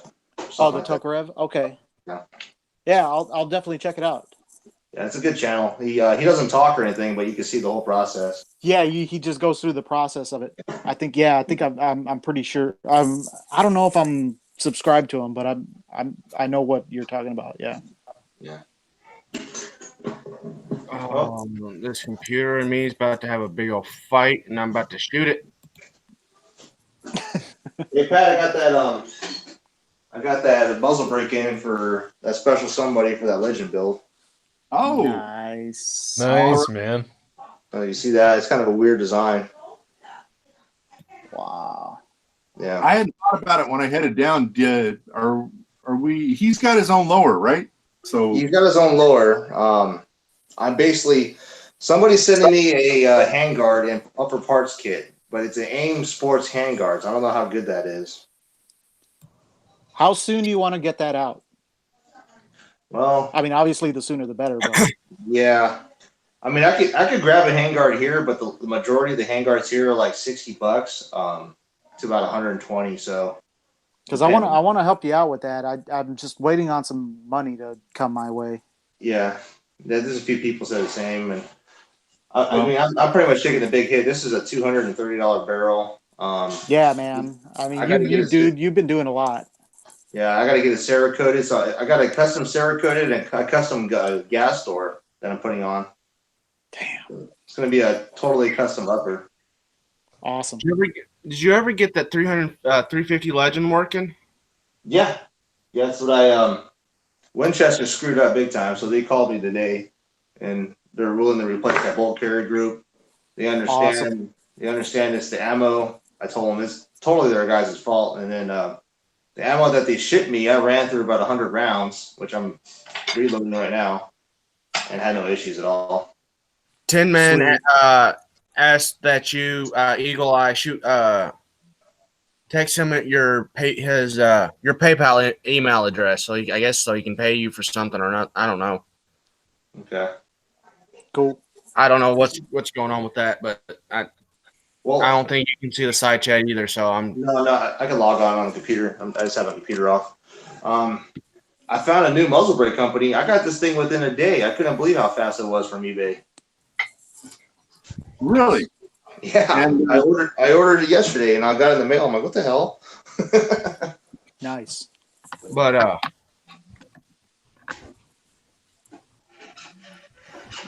yeah. Oh, so hey, well, what was your questions on the cap and ball stuff? Oh, as far as me, I mean, I'm not. I always thought about getting that Verti one from Midway, and I've seen that cylinder conversion where you can do a 45 long colt. I thought that would be pretty cool. Yeah. That's what I got on my Ruger Old Army, and I believe Jeremy has a conversion as well. Okay. Yeah. Taylor's and Company. There's also another one out there that does it to where it'll be able to eject. But what I like mine is I can take it out, and technically it's not a full conversion, so it never no paperwork ever done because you can still put these cap and ball cylinders in there. Yep. So you can load one of these up, take it off take it off, put that on there, shoot the 45, take out, shoot. Same projectiles. You just got to load. If you're going to shoot the same projectiles for the 45 and the cap and ball cylinder, you got to load the cylinder off or else they'll go in there kind of crooked. And that will throw your shots off. Though I will say this, the Taylor's and Company conversions, at least for mine, was about like $240. Yeah, it's going to take $250. It took So my 300 and something gun to about $500. Yeah. Yeah, but mine, this one is primarily the cartridge converted version, but this one is about what they would have done after when they bit the bullet and About 1860. yeah, and converted to theirs. Mine's about historical, except for this AR pen right here, style pen right there. That's me. I broke the screw and I had to literally bore it. I had to drill it out. And so I said, you know what? I got these little weird looking pins. Will that pin there? Yes. Tat, tat, tat, tat, stay. And it works. But it's a titanium pen, so it ain't going nowhere. It ain't breaking no time. It literally took me like 3 cut-off bits to cut it to the right size. They kept wearing out and breaking. But what I think Eagle Eye will probably like is the Martini or a Sharps. Because they're both the Sharps carbine. I think that would be fun for him to play around with, honestly. Trying to get 1,000 yards with it.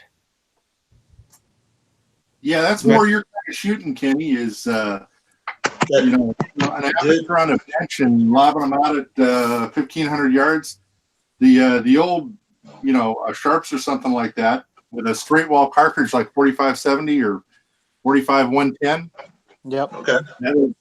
That is incredibly accurate at long range. Oh, If I could do that with black powder, yeah. Oh yeah. Yeah, and there's also you can even find some smokeless recipes. There's one I know there's one for I don't know. Sorry. Someone's trying to call me on Hangout, so I'm about to block them if they don't stop. I know there's a load for 45 and 110 with Trail Boss. Yeah, and I'm just thinking, Kenny, sometimes you get lucky and somebody's converted a Martini to 4570 because it's such a pain in the ass to do brass. Yeah. And that's the way to go. But if you get a real Martini, I'll make you brass. I got plenty. It's no biggie. Don't worry. Pat, if you ever want to get rid of one of those Martini Henrys, let me know. I'll pay you $10 at a time for it. That guy has the one in the shop, and he's like $800 for the one he has. So, all right. Well, it might be worth it if it's one of the older 1870s ones. Yeah, it's pretty beat up. But it's beat up. But Kenny, I'm gonna let you know something. If you ever get you a Sharps paper cutter, this is going to be your nightmare right here, making these some bitches. That's a paper cartridge right there. And this is coffee. And this is one of the historical loads. Well, I don't know if it was the Christmas tree bullet, but still, it's a historical style load. I want the match light style muzzle loader. I always want a matchlock. Yeah, matchlock. Yeah.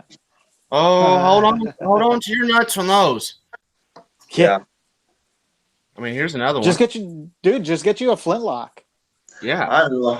But something about the matchlock is just freaking awesome. I mean, that is pretty interesting. Yeah, it takes you back to that the Civil War days. We just like Civil War was flintlock and musket cap. Revolutionary War was. Yeah, Revolutionary is what I meant. There we go, my history. But I just want to be able to have that super long delay where you set off the charge. You're like, oh, here it goes. Well, but here's the thing. I mean, you think it's a big delay. It really shouldn't be. If you have it working really well, it's like a half a second. I mean, check out Duelist 1954.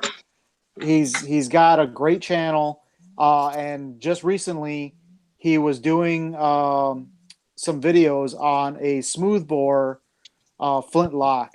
And I mean, man, he's got that sucker running freaking nice. Yeah, I got. And this is the thing. I want one, but I got too many projects. I got 3 rifles that I'm rebarreling. The SKS, I'm changing the SKS to a 6.5 Grendel. That's gonna be oh, what? Yeah. Nice. So that's gonna be pretty cool. Have fun with Wow. that. Now, what SKS do you have? Do you have a Yugo or is it Chinese or what do you have? It's the Rinko. It's probably the Chinese. Rinkos are probably the most most reliable SKS out of all of them, I believe. So Nice. it's gonna be cool rebarreling an SKS. That's gonna be probably a pain in the butt, though. There's only you got the gas block, and a couple things on the barrel that you gotta brass punch it out, which is not a big deal. But the barrel itself is really easy to contour and thread. So, it'll be unique. I saw a 350 Legend, the Ruger Ranch for $429. Oh, from Yeah. what I've been hearing, Mac at Military Arms Channel, he's not happy with the way his is shooting. It seems like he has to have. He says he doesn't like the way it shoots. He has to shoot it to hit accurately. That's the thing. See, he's shooting factory ammunition, and that's the whole benefit of hand loading. And I can tell you right now, this bullet right here, the Hornady FTX, I don't know if you can see that. That's a one-hole grouper at 100 yards. That'll do sub MOA. And this is a gnarly bullet on, when I recovered it with the milk jugs, it puts a big old mushroom on that thing. Well, I bet. Nice. So, that's the thing. The reason why I really like this cartridge is, for one, I'm also a caster, and I have a plethora of 358 bullets along with our community, which we all, we share amongst each other. Yeah. So we're trying to see, like Andy sent me these zinc bullets. I mean, what are the limitations of a zinc bullet? How fast can you shoot this 9mm? Well, I just found out today I can probably get that thing up to 2,900 FPS if I wanted to. Dadgum. Yeah, and 2,900 FPS with a 118 grain bullet, that's what this thing weighs, and zinc is crazy fast, and that's going to put a thumper on anything. That's It might make an armor piercing. That's what I was saying. That's what I was saying on Uncle Jim's chat. I was like, dude, that looks that other one that you were showing that has that, like, almost diamond shaped point to it like that. Yeah, that looked like an armor piercing bullet, dude. Yeah, that one that's for a 44, but I know they make a few spiral points for 358 diameter, and I imagine that being in zinc, a spiral point going that fast. Dude, that would be just devastating. I'm gonna go. We've got 9 people watching us right now. That is surprising. We usually around this time we're down to 5. So to all the people out there, thank you. Yeah. Go ahead, Pat. Yeah. So 358 will work in it. So when I got off the phone with Winchester, they couldn't specifically tell me straight up over the phone for their, I guess, copyright reasons, but they kept cueing that a lot of 357 revolvers and 357 rifles swaged the bullet down to 355.5. So they kept saying that. So their bullet is definitely a 355.5 from what I got out of it. But you shot 358 stuff and it doesn't explode. When I slugged the barrel, it's definitely like a 346 something on the grooves and 355 on the diameter. So it's not a 35 caliber. It's a 38 caliber or 9mm. It's a 350. It's a 9mm bullet that they're shooting. But if you see here, these bullets here are 358, 357. Huh. It depends on the brass. It makes the brass kind of bulge a little bit. You can kind of see it right here. The brass a little bit bulge. Chambering issues. It's on the verge of not being reliable. But I do know that if you use Starline basic 223 brass, the Starline brass is thinner, and you'll be able to load 357 bullets with no issues. 358 bullets as well. Good. I shot this. So not trying to run an AR platform, I'd like a bolt gun out of it. Would that be different, do you think? Yeah. So I'm building a couple bolt guns and 350 Legend. I show the barrel.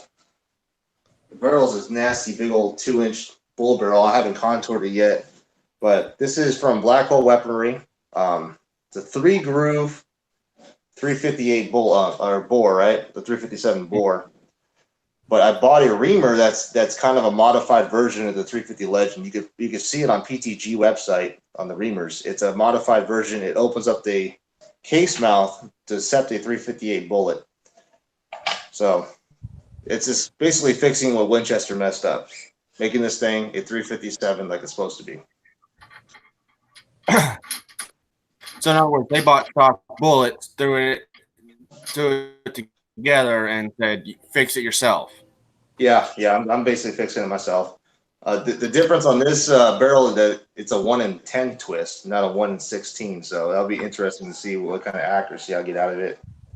But I'm basically rebarreling a Savage Access 223 into a 350 Legend 16-inch barrel, and then a couple of ARs out of this. That sounds like fun. Well, if it doesn't work, I could always go 35 wheeling. So, just change it out and hack it off a little bit more and put a 35 wheeling reamer through it and call it good. Now, doesn't the 350, it doesn't on the base, it's on the front of it, on the case mouth, right? Yep. The headspaces? That's it. Yeah. Just like the 9mm. Yeah, just like the 9mm 40s, 45s, they all headspace off the case mouth.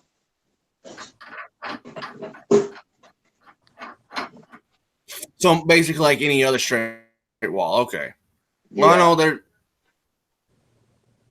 So could that also be messing up a lot of builds? Like someone trying to build that with that, and they try to headspace it out the back instead of the front, like they would be for like their 5.56 or something like that.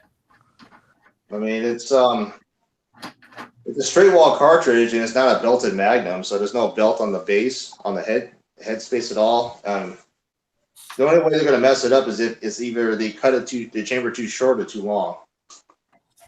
So it's a pretty easy cartridge to chamber compared to Unlike the compared to like something like this, like a Creedmoor.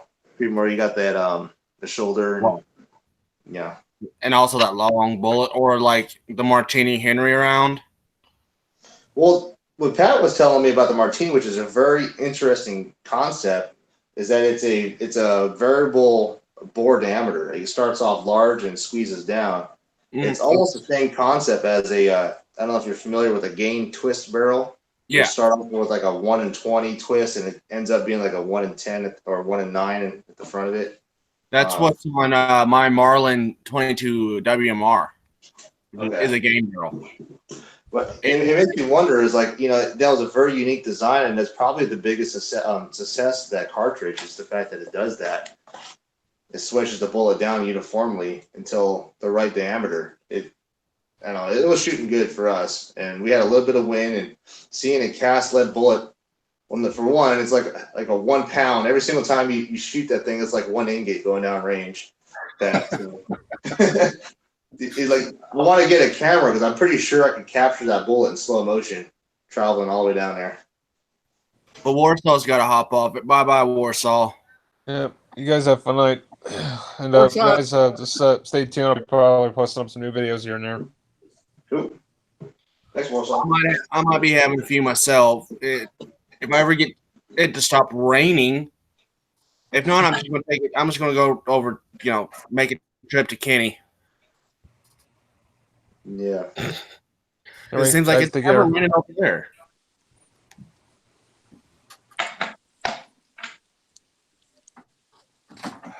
Good night, Warsaw. You be safe, okay? Oh, there he's gone. Have a good one, Warsaw. Later, bud. Pat, I've been meaning to ask you, where do you get your punches at for your lube? Punches? Yeah. I use the case mouth. There we go. I can't do that. Do you use just soft lube or do you use felt? Because that's what I'm using is I use Stop the Lube. It's 50% beeswax, about 35 or 40% coconut oil, and then about 10% castor oil. That's where I'm getting the barbecue smell. It smells like freaking shrimp on a Barbie. Yeah. No wonder you went to Walmart and got you a big old steak afterwards. Hell yeah, dude. I'm telling you, man, the biggest steak they had, which is pretty measly, slapped on the barbecue, all mashed. That was good. Yeah, if you want you a good steak, you gotta go butcher your own freaking pig nowadays, or hog, or not hog. I want to go boar hunting. I've been invited boar hunting, and I just don't have the money to go. I tell you what, if you ever go boar hunting and someone says use a spear, don't ever do it. That was the worst experience of my life. No. If I go boar hunt, I'm taking this thing right here. I know what those things will do. Yeah. You know what this thing will do? Make me some of those Lee row bullets. Shoot. Yeah, I freaking was. I was I was cartwheeling over freaking boars because I could not get. I threw my spear in fear. The thing was chasing me. My first ever boar I got was literally with the 410 slug right between the eyes, and that was it was a snapshot. And I'm not gonna lie about this. I pissed myself as I was climbing the tree. That thing was still coming at me, and I even threw the shotgun at him. Yeah. And he stopped like literally a foot where I would have standing. Yeah. That was no. But Kenny, next time we meet your place, if I'm still welcome, it'll be earlier in the day, so we can cut down a little bit on that glare, and then maybe we go out a little further. Okay. Yeah, I mean, you're always welcome here, Pat. Anytime. I was gonna text you actually because my wife wants to make a plan for, I guess, my birthday. I want to see y'all take that Henry Martini out to 1,000 yards. See if how hard it is to hit that. We can do it, man. If we're on a stable bench and got a rest, I'm pretty sure I could get that thing dialed into 1,000. And you're not wearing the bullet bandolier upside down. Well, the one thing about it is that it was predictable. Like I knew for sure, okay, I pulled it left or I pulled it right, and it was exactly where I called it. After pulling the trigger. So yeah. That's the thing I like about it. After you shoot it, you got a half a second to recover and then go, look. Yeah. See where it's going to hit. But I think that's what made it a lot funner with just standing free-handed and trying to hit the target. It really tests your skills, with your iron sights. So that's why I put most of my rifles in freestanding, not off of a bench. Because when I go hunting, most of the time, that's what I'm doing. It's standing, not. I might brace up against a tree if I can. Well, it's just different. There's a lot to be said about punching a 1-inch, a 1 MOA group at 1,000 yards off the bench with perfect equipment and perfect reloads and stuff. And there's breath control counts, your pulse counts, and all that. But it's different freehand. It's your barrel's wagging around and you got to time it right, and it's just different. Getting tired. It's all feel. Exactly. It's a whole different type of shooting, and it just makes it a lot funner for me. Oh, you got absolutely. 4 or 5 pound rifle up there, your arms start getting tired and drooping a little bit. The front, you gotta readjust. But Kenny, look at that, where I'd have to be aiming this thing for 800 yards. You can do it, man. Jerry Mitchell did it. It's called superimposing. You basically just feel where your wrist is and then use the front sight to kind of just get your windage. Yep. No. That right there at the very top is the 800-yard sight. Right there. Look how tiny that thing is. Oh. This is a precision the earliest precision rifle. You could ask Pat. I almost nailed the target at 500 yards with a 44 mag. Nice. We were real close with that thing. He let me shoot it too, and that's the holdover on that. It was half the target distance above the hill. We were aiming at blue sky to hit it. But that was fun. Yeah, we're shooting the most ballistic coefficient bullet for a 44 mag you could ever possibly ask for. Let me see. Let's see if I find it here. Check this thing out. This You got is a 45 Colt? 45 mag. Oh man, that thing's awesome. Yeah, so you shoot this thing. I mean, that's the most aerodynamic bullet you could ever cast for, right there. Oh, it's great. It whistles like incoming. He had the target cam out on that shooting video. That was great. Or that live. Yeah, it was. You can hear it. You hear a gunshot, like, bah, and all of a sudden you hear it. Mm-hmm. So it almost sounds like it's yelling incoming. That was awesome. Hey, what I would like to see you do, Eagle Eye, I think would be a real challenge for you. Take you a cap and ball out to 500 yards, see if you can hit something with that. Yeah. That would be awesome. Well, That- I mean, I I think- would like to do something black powder. With a Ruger Old Army, I bet you could freaking pull it off because the sight picture on this, like, check that out. It's got the adjustable rear sight, so it almost, the sight picture on this is very similar to a Smith and Wesson, Model 29. Yeah. No. I want him to have the ultimate challenge, Remington. No. If we wanted to give him the ultimate challenge, we'd tell him to get a Colt. No. See, but there's no precision involved in it. A lot of it's just luck. So, I mean, I'm going to put all the lead down range and maybe it'll hit, but I can't do it again, Well, I'm saying that's what I'm saying with the Remington. You'd probably actually be able to like, oh, okay, yeah, that's where that's at. Do it again, because this way I might as well say was the predecessor of the Colt Peacemaker sight. So, I mean, it's almost the exact same way. I have a feeling Colt ripped off Remington on that sight, but just shorten it down. Yeah. Well, Kenny, I want to see like a zinc in that 44. I mean, I think that would carry a little better. Yeah. Yeah. I mean, that mold that I showed you right now, that's going to be Uncle Jim. So that one's going to be his. And then the other one that I have is just a gas check version. I could probably cast for zinc. Or I'll go back to the shop and see if they have another 44 Lyman mold and get that thing going in zinc. Because I've never seen anything light in a 44. Everything that I've seen is usually, like a 200 grain bullet.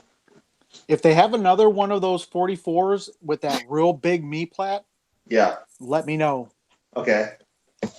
I could cast you a bunch of. I have a crap ton left. If you want to try some. They're harder than shit. They're at like a 27 or 28 BHN. So I don't know if that's too hard. That's fine because I got that Rossi coming Okay. in 44. Yeah. I know they're harder than shit because you can tap it so together in and a it sounds like a ceramic. Through a rifle, I mean, it might not be that bad. I mean, I might get a little leading in my rifling, but that's no big deal. What's their diameter? I'm just wondering. They're 429 ass cast right out of the mold. 459. No, 429 right out of the mold. Oh, 429. So you know, I have a question. I was thinking about it, like it's probably true to the size because that's when craftsmanship back in the day was craftsmanship, and people actually had skills on their machining work. So They took pride in their work. yeah, so whatever they listed, 429 is exactly 429. Yeah, well, if they got another one, definitely pick it up for me and some handles if they got handles for it, and just let me know and I can send you some cash. Yeah, you want to talk about inconsistency? This is supposed to be a 4.52. It dropped out at 4.54. Well, you know, with the different alloys and stuff, I mean, you're using wheel weights, right, or stick-on weights? This Yeah, one right here is pure But lead. Jeremy, though, you got to remember you're cutting down that bullet when you're loading it. Yeah, well, I would like it. You If want- it was 4.53, I would understand, but 4.54 from a 4.52. Well, it's 452 because you're going through the forcing cone. It's 454 in the cylinder or in the in the chamber. And then what was that bolt designed for? That's another thing, because I noticed a lot of these bolt men. Yeah, see, that's the thing. So 45 Colts. Yeah. 45 Colts is looking at number 2 alloy or hardball. So they designed these molds to compensate for lead springback. So Yeah. Well, this one's pure lead right here. I loaded this up like 2 weeks ago and it's already dulled. And this one's 20-1, which is about as historically as I could possibly get it. And it's still shiny. yeah, Casted the exact same day.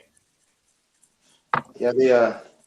All of my bullet molds are going to be steel molds from now on. I don't believe in that NOE crap. I mean, I know they make good stuff. I can't stand that they use shit aluminum. The aluminum that they use is like the soda pop can crap. It really pisses me off. There's somebody, I can't remember his name off the top of my head. I'm friends with him on Facebook, but he's starting to make custom molds. I want to see how much.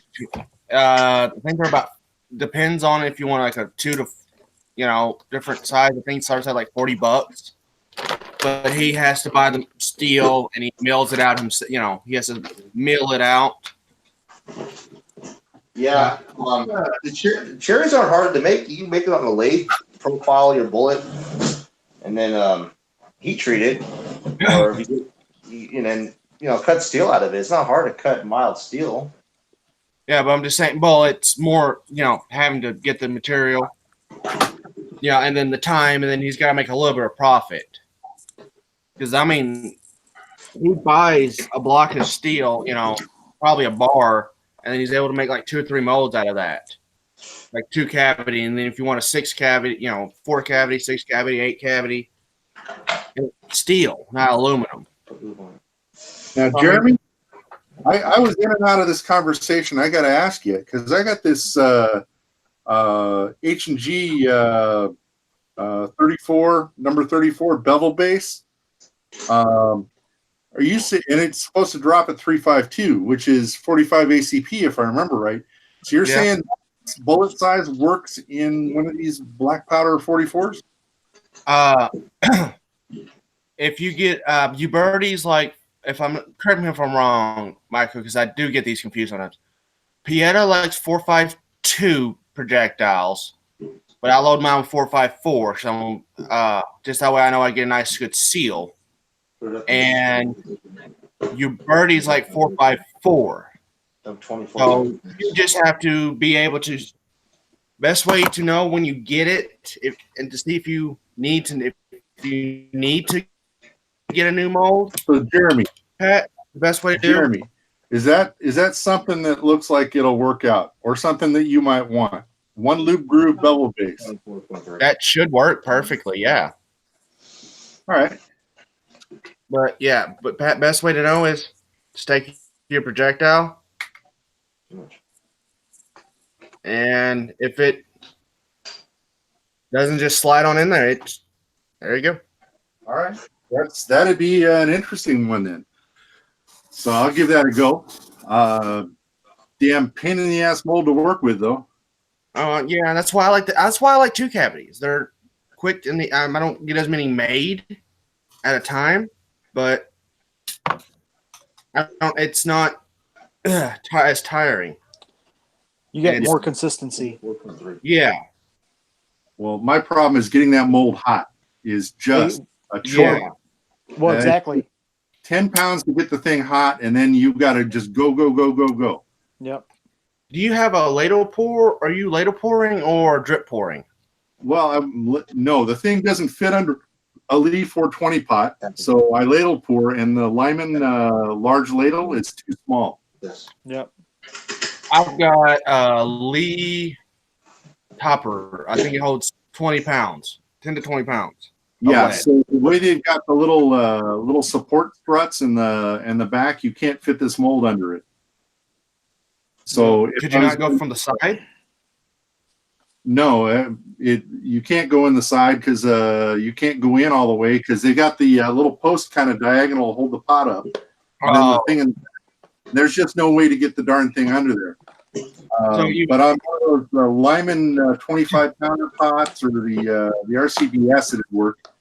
But yeah, if you want, next time I'm casting, if you would like to give those a shot, I'll dump out 200 or 300 of them for you. I ain't gonna turn them down. I mean, I can always taste them. I've got like literally, I'm sitting on like 12 tests right now, waiting on the rain to stop for me for a day, so a couple of days, so I can go out and shoot. I don't care if I'm standing up in mud, as long as I can just see that, put a target out and shoot. Well, that'd be the next question. A 230 grain conical, is that going to take up too much cylinder volume? This is 220. Hold on, let me go. I think the historical bullet is about 220 grains. Let me go get my little scale. Hold on. That's my reloading room. I haven't got it all the way situated yet.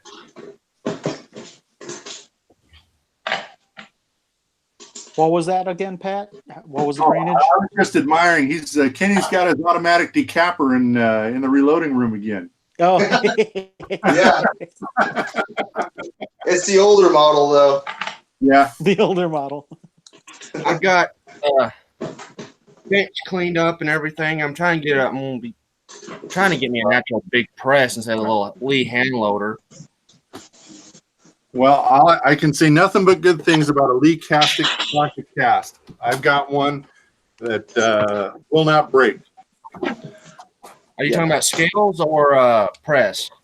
Yeah, the Lee Classic cast single stage is indestructible. Yep. I've got one. I got one of those Lee hand press. I love those. I love it. So I can take that to the range and load up some extra shell. Literally take that, and then just keep shooting black powder all day long if I want to. Yeah, I need to get me one too. It's fun. Okay. Okay. Some grain. This Johnson and Dow that I is at 221.8 grains. So might as well say 222 grains. Okay.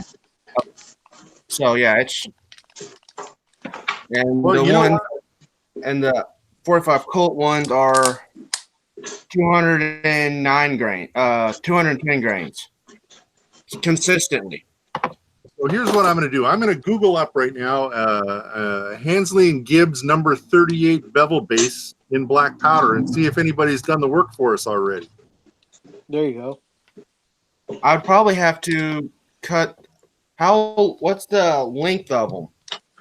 I mean, because this one's going to take up a little. This one takes up a little less space than this one. It's not as pointed. So I'm able to get 30 grains behind it, while that one's only I'm able to get 20 grains behind it.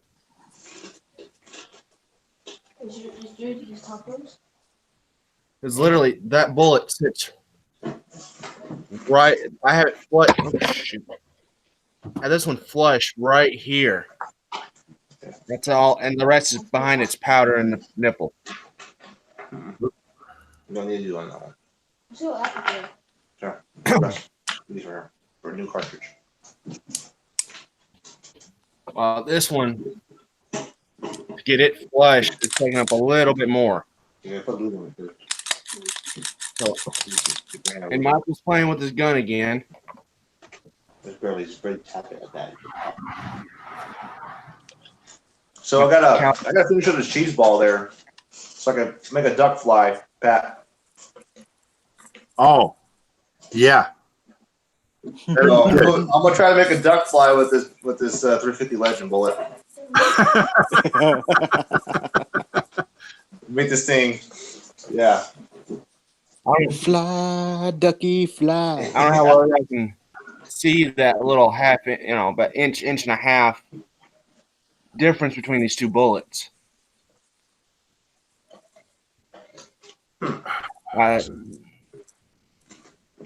About a half Can't inch. see you. A half inch difference between these two, and that half inch is about 5 grains difference of powder. Differs. So the length of the actual projectile matters too. I mean, these two are about the 36s. The Lee and the Colt cartridge works are not much different. So I'm able to get both 20 grains behind them. I don't know how much difference they are though. I need to get me another. I think I'm gonna sell off one of my Remington to get me a 36 myself, so I can. So I've got the molds for these right here in the round balls all day long. I might get that. The Lee is 228 grains, and the Colt cartridge works. I think it was 142 or 147, something like that. The 36. I'm getting 130. Oh, 129. They're only Let like me 2 look. grains different. Yeah, they're all, on my scale. They're only 1 grain difference. Can I get on? Hold on. Let me see if I can mute myself on this one and then jump on here again so I can show y'all.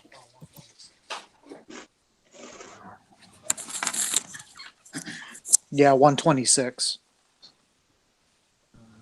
Oh boy.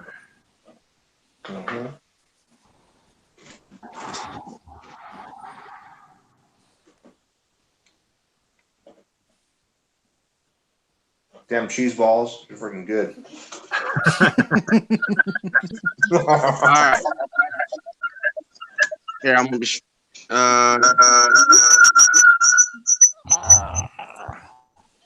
Sorry.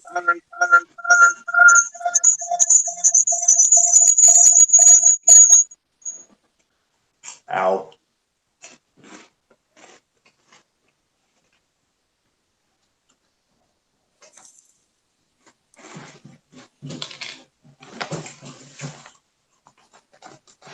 Okay, I think I fixed it.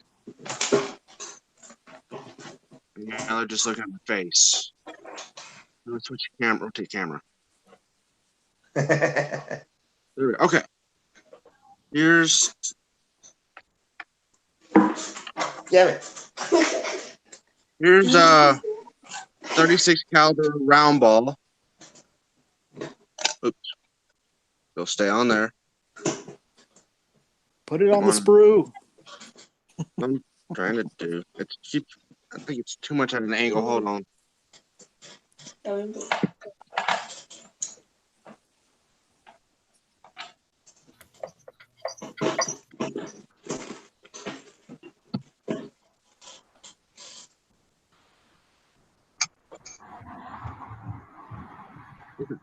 we go. I got it. Okay, the 36 round ball. Can y'all see that? Yeah. Why is that hard to push? Did you lube it? Yeah. Lero bullet. You sure you lubed it? Yes. I want to still case mine. And then here's my Johnson and Dow. Colt's cartridge work, my bad.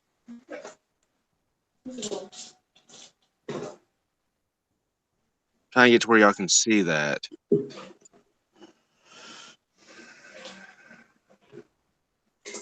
And then You know, he probably lubed it. It's probably got Cheeto dust on it. no, it's not. There we go. No lube. Even out the yes numbers. No lube on any of these. One thing is, I try to powder coat both of them. But this one, see, I was supposed to say 210 grains.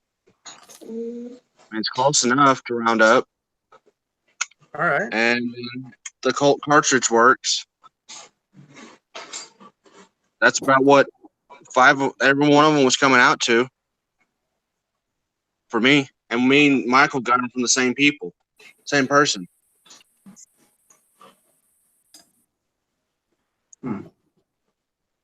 Well, good deal.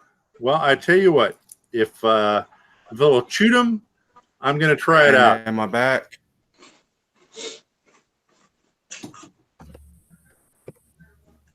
Yep.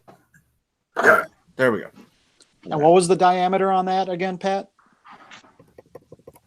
452 is what's on the side of the mold. I've been trying to look up the mold specs on it. Of course, they've been out of business for 50 years, but I think that should fit mine. Hold on, let me get mine out. Let me get my calipers. 452 would probably work better on the in the Remington. Mine take my Ruger takes 456 or 457. oh, that'd be really neat because if you want to do weird stuff, I mean, I've got all sorts of 458 molds in ridiculous sizes. So you want to start at about a I don't know, 300 grain ish hollow point. That's the smallest I've got. That would be awesome. I think it'd be interesting because hang on, it's one of these.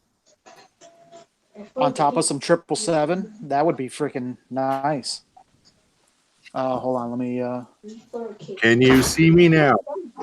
Ooh, cool. Yeah. So Yeah, that would be.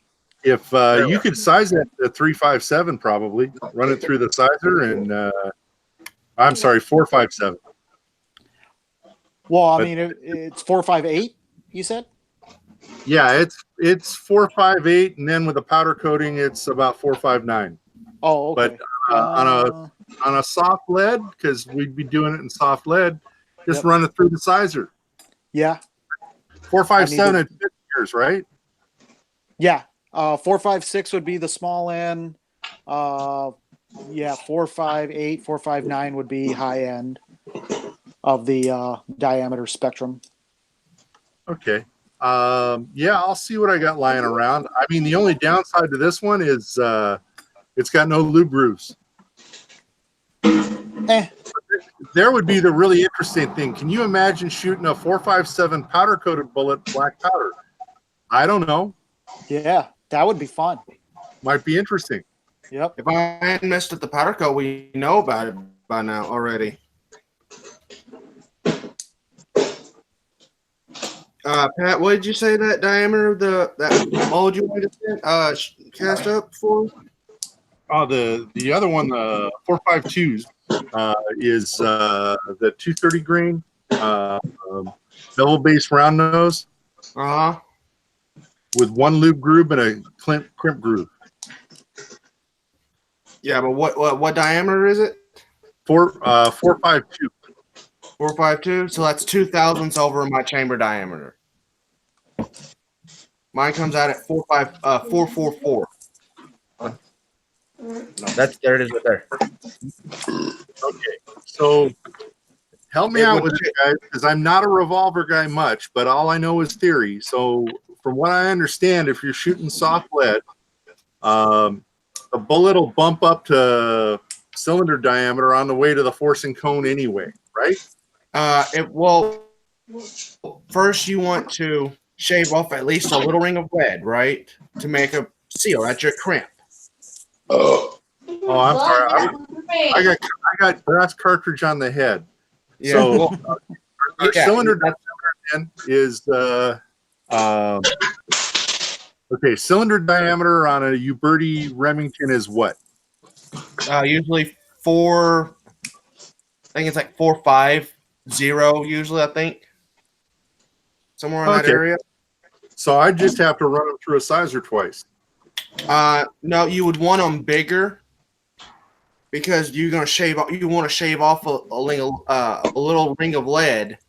That way, it's properly sealed when you're chambering. Yeah, so that way when you shoot, flame don't jump over to the next chamber and ignite that one. And then we got 2, 3, 4, 5, 6 going off at the same time. And that's also why you need tight caps so that it also doesn't happen. Because anywhere the flame can go to get to that powder, it's going to try to go. Oh yeah, that's the one thing I love about black powder. I have never had an ignition failure ever. All sorts of weird stuff go on, but never a failure to ignite. But here, Pat, what I'm talking about is like you might have to unload it off the cylinder. Is this fact right? Oh, I don't know. Maybe hold on. Try and get it started. Here, let me do it in the one I've already got the nipple off first, so I can get it out later. Are you talking about cowboy style? The load of 5? Or I'm missing something? I've lost you, Jeremy. Yeah, if you want to load 5, that's the best. You can load 6 with the Remington because it's got those deep. But I'm talking about if you're trying to load these on the revolver, Yeah, can you do the powder? I don't know if you can see that or not, but it tries to go in there a little crooked. I got the loading lever down. Oh, okay. Well, I mean, my thought was it's to use a benchtop cylinder loader to do these because that's like $30, and it looks like it'd be a lot more pleasant to do. Oh, it is. Or Yeah, get what's your your 2x4 and drive you drill you a hole, put you a bolt through it, to where it will lock onto there, Mhm. and then just get you. Hold on, I got one over here in this bag over here. My range. I got one in my range bag. Hold on. Righteous. Here it is. Get you one of these, a ball starter. Okay. I mean, and you just line it up. Tap, tap, bonk. There it goes. Or if you need to, you start it here and just wooden mallet it, and 2-3 wipes and it's down. All right. I need to go find a charger. I'm down to a couple percent. I'll be right back. I am the same way, but I'll let it ride. Will. Where is the bullet out now? I upgraded to a Mark 7. Check it out. Auto reloader. Dad, stop! Here, crimp that thing, man. I crimped it! Oh. God. Hey, teach them while they're young. Yep. What was that? You just dropped my primer. No, something was in the bullet. When I go vacuum this thing up and it goes off, I want to be pissed. Oh, I've had that happen. Make My them vacuum. dog ran peeing. Did you lube it? Make them vacuum.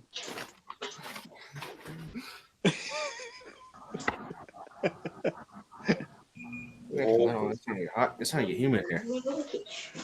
Well, load up a bunch of zinc bullets. Probably know what video's popping up next. Is that Chicken Hawk or Chicken Little? That's Chicken Hawk. Oh my gosh. Dropping all the primers, man. Yeah, I mean, Don't drop the primer. hey, I got it. you can tell where it was starting to shave that lead off. What can't you, Michael? On what? Hold on. See, I mean, it's only 4/1000ths over. That's what 4/1000ths of a shave of lead looks like. Yep. So I mean, it's sealing it good. It's shaving the lead off. And this Well, this. The powder done? Yeah, I mean that's the whole thing. That's the difference between black powder and smokeless, or rather cap and ball, and a muzzle loader, is you want to make sure that you're shaving off a little ring of lead because that's just going to seal your chamber. It's all honestly, it's kind of like the crimp, right? That shaving of it off acts as your crimp on your brass cases. Your crimp or your gas check, however you want to look at it. It helps build the pressure up to. But the cool thing about that's 45. Yeah, this. Yeah, right here. And here's one that a low that someone suggested: 44 round ball on the same charge with a loop cookie. That was fun. This one is highly compressed. This one's barely compressed. Wait, what about doing a double ball? I've seen like folks say they put like 2 round balls in the cartridge. Does that ever work? You would have to knock them out. Maybe in like a 45-70 or something, but there's just not enough space capacity. Yeah, there's not enough space. Yeah. Or if you've got like a little short barrel. Now I you gotta work work, you guys. shot. I'm gonna be hopping off in Lord only knows 2, 3, or 4 minutes. And Kenny, just Yep. wanted to bring up there's a foraging load with buckshot for the Martini Henry. The balls are packed in bone meal, and I'll be making some of those up for the hell of it. Oh man. But Uh, Kenny, there's also you can take like those styrofoam plates and crimp buckshot in between those and use it as snake loads. Yeah. Okay. You can do the same thing with a cap and ball revolver. You just got to put some loose lube over the top of it. Yep. Or You a put your cardboard little Yeah. Or felt wad. or a felt Well, wad. I want to make like a 44 bird shot, or like a couple balls in there. That way I could take down a hawk that keeps flying over here. Yep. As long as he flies low enough. Yeah, with the bird shot, yeah, you. If nothing else, that big bang and the smoke, I guarantee He ain't gonna come back. Yeah. I mean, I got a 12 gauge, but that's just too easy. I want to be able to make this a game. Take that thing out. Yep. Kenny, go get you a used, beat up old 50 caliber inline, smooth bore that out, and then take all the sights off and just put you a little one of the screws that they used for the front sight post. There's your challenge right there, because I've done that. Yeah, I got to take this thing out. I think it's like a vulture, one of the vulture hawks, whatever you want to call the things that we have out here. But it's flying over my chicken coop, so I know it's eyeballing my chickens. It's probably a chicken hawk. Yeah, It's a chicken hawk. chicken hawk, that's for sure. Well, I mean, boom, boom, boom, boom, boom. You probably wing them. You can get off 5 or 6 shots off. Just lead them. Yeah. Just lead them. Boom, boom, bang. boom. Yeah, well, the 22. The mist is. I mean, it's a lot faster than working a pump. Yeah, That's fast as semi-auto, but still. now, I wonder why he's going after your chickens. On the way out of your place, there must have been, I don't know, 2 or 3 dozen quail running around on the road. yeah, I know. It's after my chickens. They must be fed up with the bunnies I have, but I Must thought this be would be kind of Quail, nice. chicken. Yeah, That's why. You guys aim up like this and just be Chicken. like, yeah. Oh, Kenny, if you've got one of those, you could do the same way you do 45, the bird shot, for 44 too. Yeah. Just don't do it in a gun you like. Well, it ruins the rifling. It can't. It will. Yeah. I mean, well, if you do it a lot. Yeah. It's kind of like shooting that rat shot stuff. Like that they made for snakes. The super fine shot. Speaking of, as soon as I go to the range, I'll be taking out my new smooth bore 50 caliber, my 50 caliber smooth bore. If I'm not mistaken, that's what, a 10 gauge? No, that's point 0.62 is 20 gauge. 12 gauge is 0.72. So a 50, I don't know. It started out as 0.51, and now it's 0.52. What the hell with the farm's going on? Probably about a 16. Yeah. Well, I know I'm going to start with 65 grains. Throw a patch down it. Throw about a half ounce of shot on top of that. Throw another patch on top of that. Snap a cap on it and fire it off. Well, hey, fellas, I think I'm going to call it a night. Yeah, I'm gonna say the same. I gotta get up early. Wow. I got Was 2% thinking the left. same I was thing. about ready to get thrown off anyway. So I'm going to take this opportunity to thank Michael for your time. Thank you, Jeremy, for your advice. Good to see you, Kenny. Yeah, good to see you guys again. Absolutely. Thank Thanks you all for coming on, guys. Yeah, thank you all for coming on, and hope to have you back sometime. Alrighty, anytime. No problem.